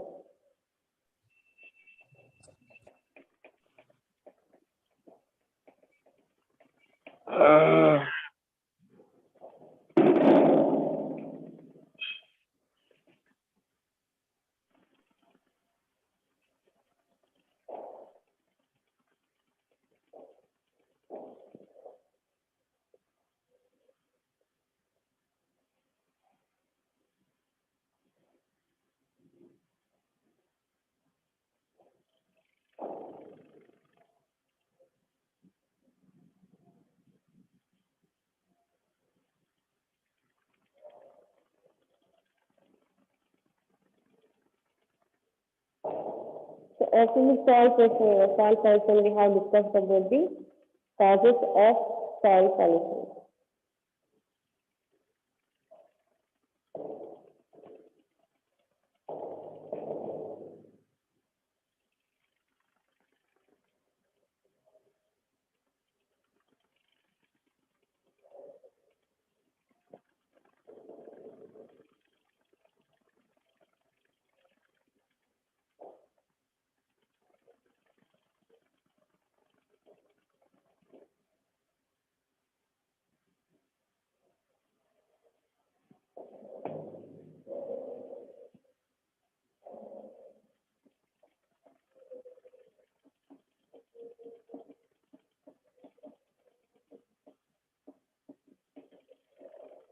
Alright, only few examples. Long usage of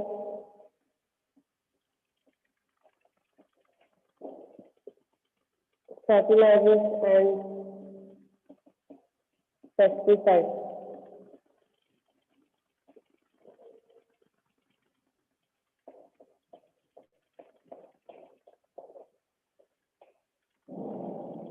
Leads to the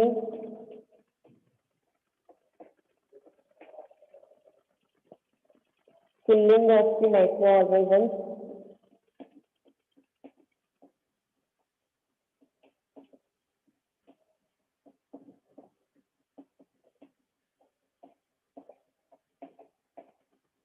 killing of the microorganisms present in it.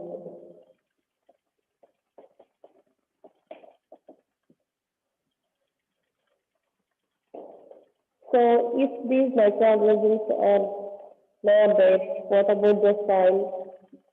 Without these microorganisms,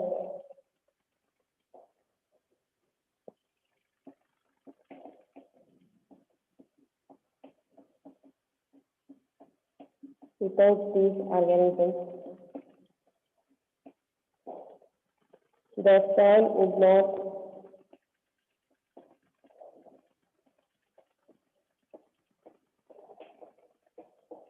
get recycled,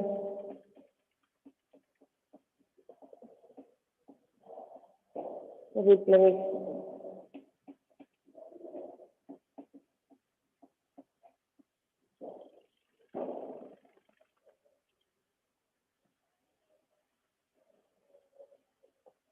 And deforestation also causes soil pollution.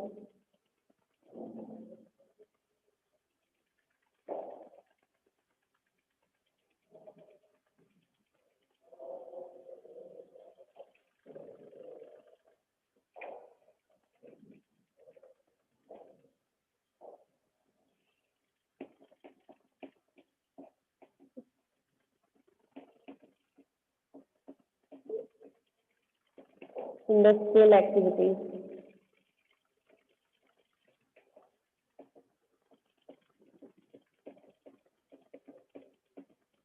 Okay, and flowing water also carry all of these the upper layer of the soil. So these are the some causes of soil pollution.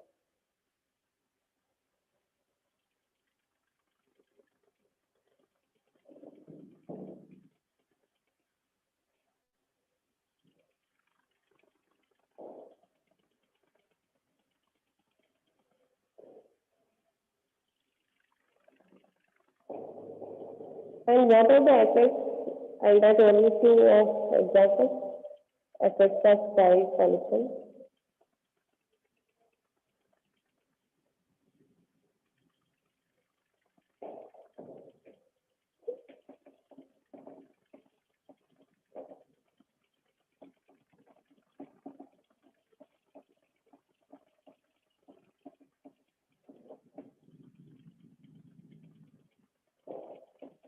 So, soil pollution affects on the growth of the plant. Affects the growth of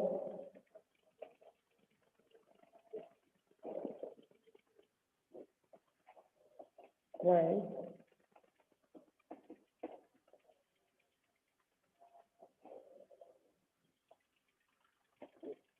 The fertilizers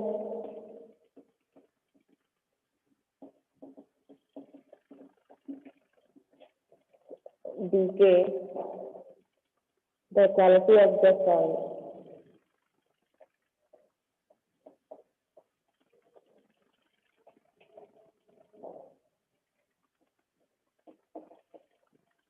So some other examples also are there.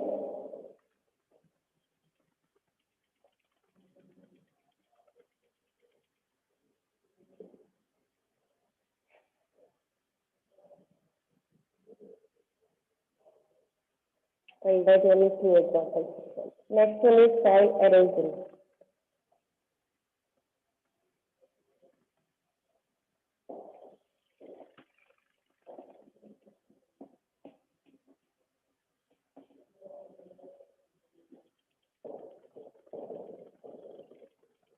It is a process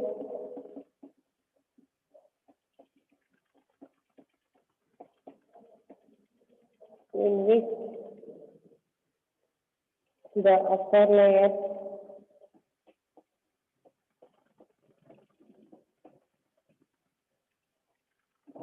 of the soil gets washed away.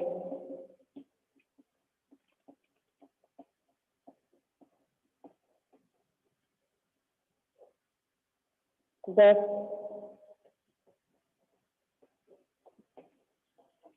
leading to the degradation in the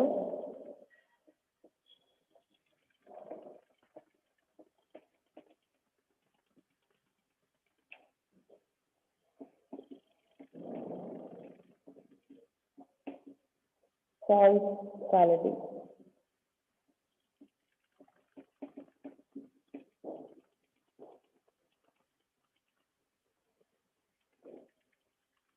So, human activities causing soil degradation means, you know, that agriculture we use for soil agriculture and deforestation because of that, and overgrazing also causes of soil degradation.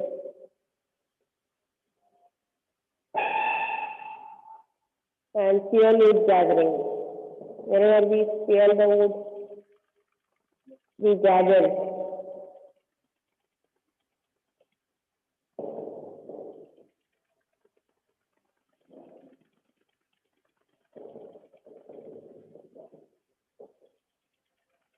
Whenever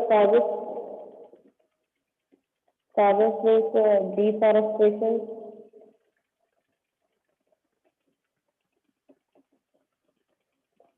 overgrazing. Okay, some examples. Agriculture is that, and fuel is gathering.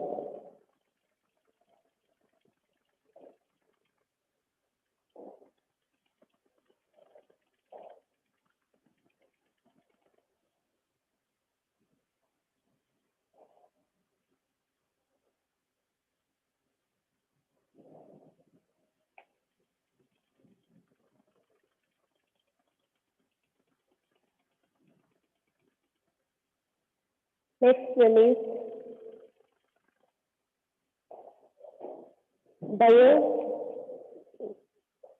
geochemical cycle. Geochemical cycle.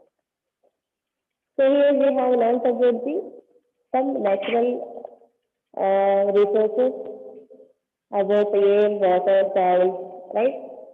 And we have also learned about the air pollution and natural soil pollution, right? So next, before this start,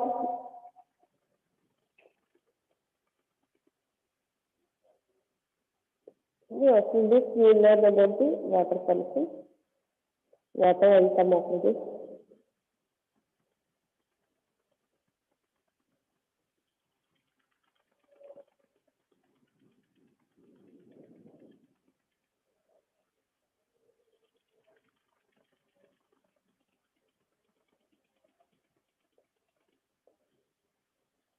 First one, what is that? Biogeochemical cycles. Here, biogeochemical cycles are the transfer of matter and energy between the biotic and abiotic components of the biosphere. So, biotic and abiotic. Biotic means what is that? Air, water, soil. These components come under the biotic components. Abiotic components means living organisms. Okay, so in the biosphere, these two components come.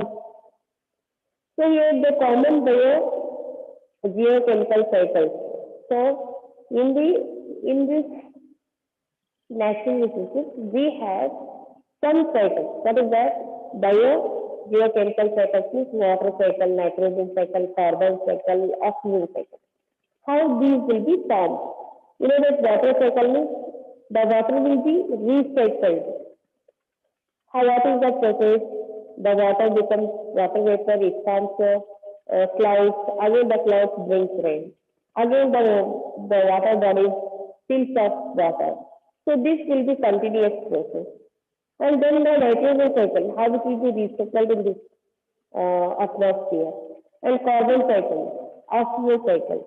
These are recycled in this atmosphere. Here, first when I come to the water cycle.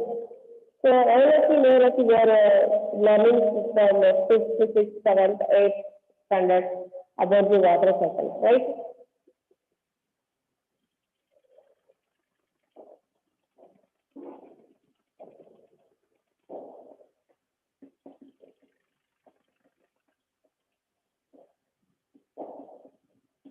Biogeochemical cycle. Okay, here first one, what is that water cycle? How this water cycle takes place? You know, all of you know how rain falls, right? So you know that in the rainy season what happens? So when it rains, you'll see that everywhere rivers, ponds, lakes will be full of water. So when it comes summer season, you see the reduces of water in the water bodies like a river, lake, pond, right?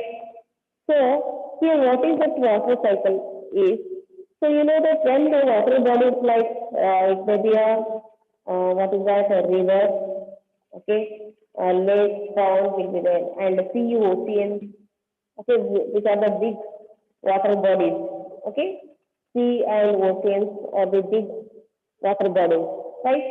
Here when water bodies are heated during the day, so you know that when we boil the water more, the water starts evaporating, right? Like that. So when the water heated during the day, how is water gets heated by the sun, right? When the sunlight is very hot, you know that the water starts to evaporate. Okay.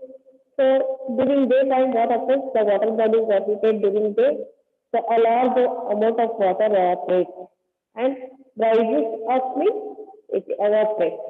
Okay, rises up. Some water vapor also gets into the atmosphere. So atmosphere means even the earth is covered, blanket of air is called atmosphere. So some water vapor also gets into the atmosphere. So due to the biological activities like transpiration and respiration. Yes, transpiration and respiration. You know that? Transpiration by the evaporation, respiration. Respiration means from the all living organisms where they respirate. Okay, by that process. So as the water vaporizes, it cools and condenses. You know that by the air, the water gets cooler when these water vapor evaporates when they reach higher. So here they become cool by the presence of air. Okay, cooling means condensing this air. Condense. You know that the water becomes ice by condensing this air. Here also the water gets evaporated after the when they reaches the little higher, the water condenses and they become water droplets. Tiny, they form tiny droplets. And what we see in the sky, these droplets appear as a cloud, right? So what we can see in the clouds, we can see the water particles, means ice particles. These water droplets become ice by the condensing, we say that, by the air cool. So this appears as cloud. So when the tiny droplets of water join together, they form bigger drops of water. So when these water droplets fall to the down, they fall as rain, we call it as. They fall as rain. So not only the rain, if it is very cold weather, the water droplets fall as snow. Okay, they will fall as snow or rain. So some of these water enters the ground and forms groundwater. So you know that when the sea water and pond, lake water will be full of water, and when it will be raining, the water will be collected on the ground. So wherever pits will be there, Gundi and time. Pits on the road when the water flows, some of the water, what is that? So in the land. Okay? So water, wherever it is, water will be stored or collected on the ground, water. It will be soaked inside the water. So that water we call it as, what is that? Groundwater. That water is called groundwater. We know that we use our phones for washing clothes, utensils and all, bore water. So where it comes from, that water? That water comes from underwater. We say that groundwater. Under the ground water. Okay, the groundwater, it is also stored from the rain. Okay, so when water flows from the land to the sea, it carries many nutrients and minerals which are used by marine organisms. So when water flows from the land to the sea, you know that all rivers, ponds, lakes, rivers flow. The pond and lake water will not flow. They will be there only. So rivers water, when they flow, all rivers water flow and join to the sea. Okay, they join sea, right? These all water flow and join to the sea. So when these water flows from the land to the sea, these will carry many nutrients and minerals which are used by marine organisms. Okay, marine organisms which live in the water, which organisms live in the water, that is called as marine organisms. Okay, this is the process. It will be continuous process of water cycle. So it will be continuously taking place on the earth, right? So we'll be having all seasons like summer season, winter season, rainy season, right? Now we are having the winter season. After summer, then rainy season. So this process will be continued on the earth. The next one is, what is that? You can see the picture of that water cycle, how it is recycled. The water is recycled. Okay? So the water is evaporated by the water bodies, again they form as a cloud, again they fall as a rain. Again these water collected on the sea, river, lake, pond. Right? This is a continuous process. Okay, this is about water cycle. The next one is what is the students nitrogen cycle. This is the water cycle. So how the nitrogen cycle is used in the atmosphere? So we know that on the atmosphere means we have 38% of nitrogen in the atmosphere. So this atmosphere we are not taking and we are not taking for breathing or breathing we are telling that. So you know that this is what atmosphere in this 78% that is that nitrogen is there. Here 21% oxygen is there. Here 0.03 carbon dioxide. So these three are very important oxygen gases, we can say that nitrogen gases. So here is a nitrogen gas. So we know that plants and animals, we all human beings will not get nitrogen directly. We get indirectly. How is it? How is it? You know that the plants which grow, okay, in the field, okay, plants or trees, whatever, you know, the tree becomes, just you take the plant,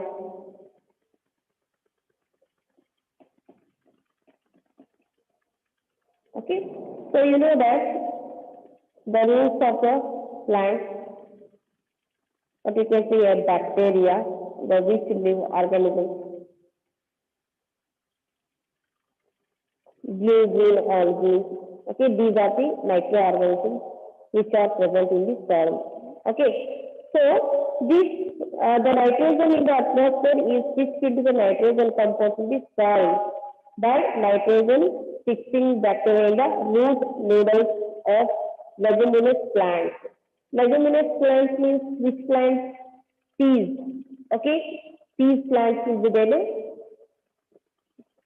You know that peas, right, students?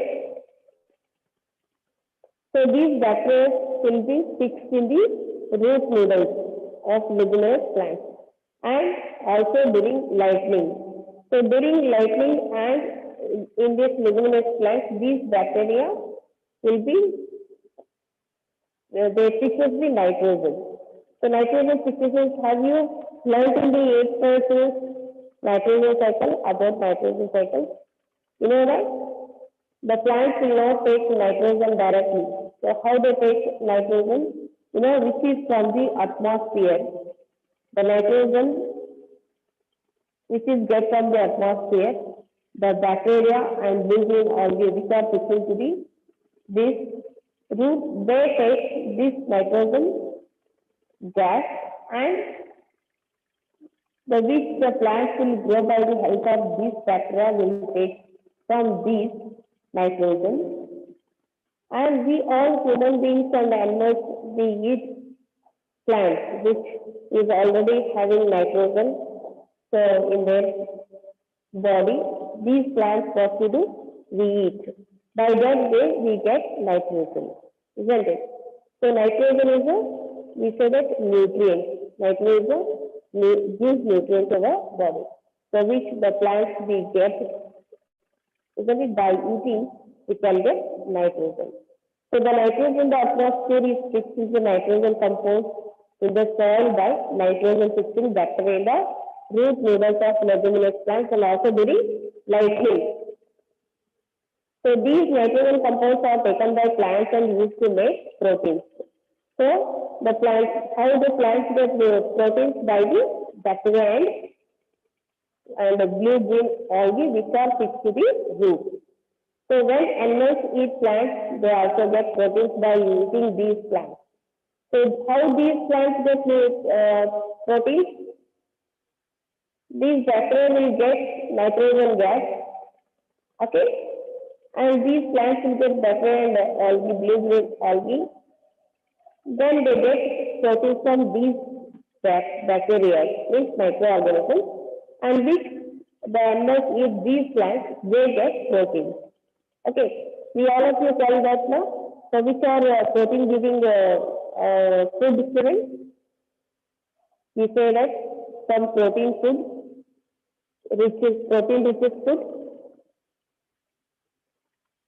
You know that seeds, grains are rich in proteins. We say that, no? Yes or no? Tell me some examples of proteins rich food.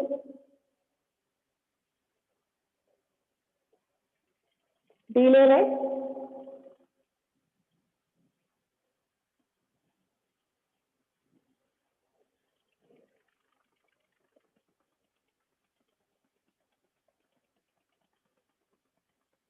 Are you listening, friends?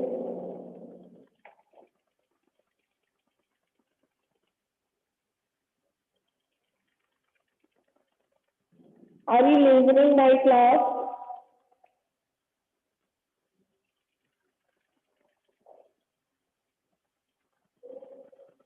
Yes or no? Sanjana?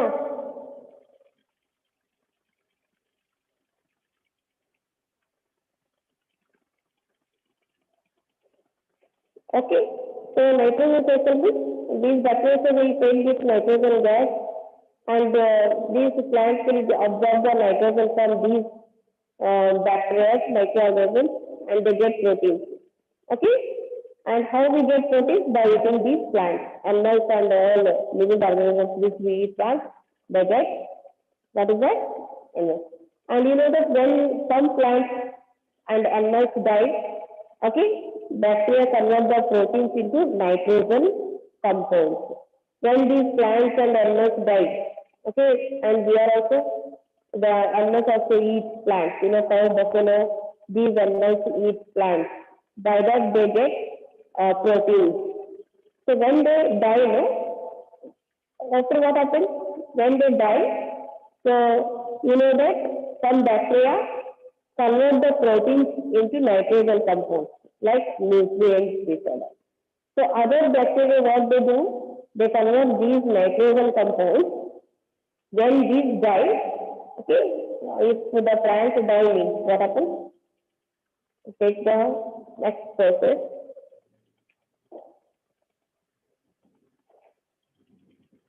So these plants do eat energy. They also get protein. And these, when these animals die, animals and plants die, okay, when these animals and plants will die, no, they convert proteins into nitrogen compounds, like nutrients. So other bacteria which present after the dying of these animals, after dying of these animals, some bacteria we can find in their bodies. Those bacteria convert the proteins into nitrogen components. So these bacteria, what they do, they convert these nitrogen compounds back into nitrogen in the atmosphere. So again, when these animals die, some other bacteria convert their proteins into, what is that? Nitrogen. Okay, again this process will be continued in the atmosphere. Okay, so nitrogen will be absorbed by the bacteria and blue-green algae microorganisms which are present in the leguminous plant groups of the plant. Okay, that is called as nitrogen fixation. Nitrogen fixation we call it as. Okay, so nitrogen is an essential component of biological molecules like protein, nucleic acids, some vitamins, isn't it? So nitrogen is essential for having the, what is that, vitamins and proteins. So how do we get proteins and vitamins? By the some of the vitamins we get from the plant, proteins we get from the plant, right?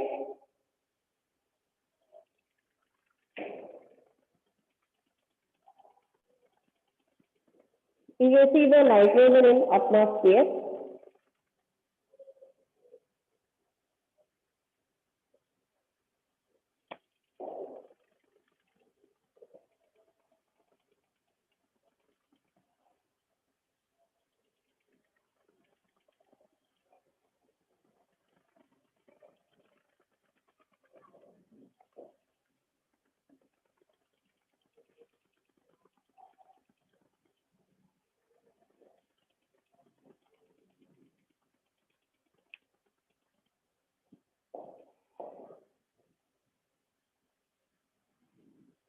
Yes, friends, are you listening?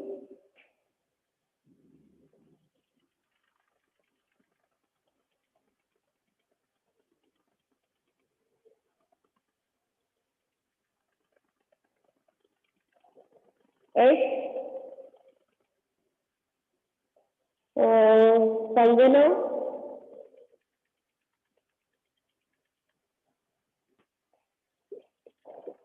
Since you are not listening, only some of the students are present.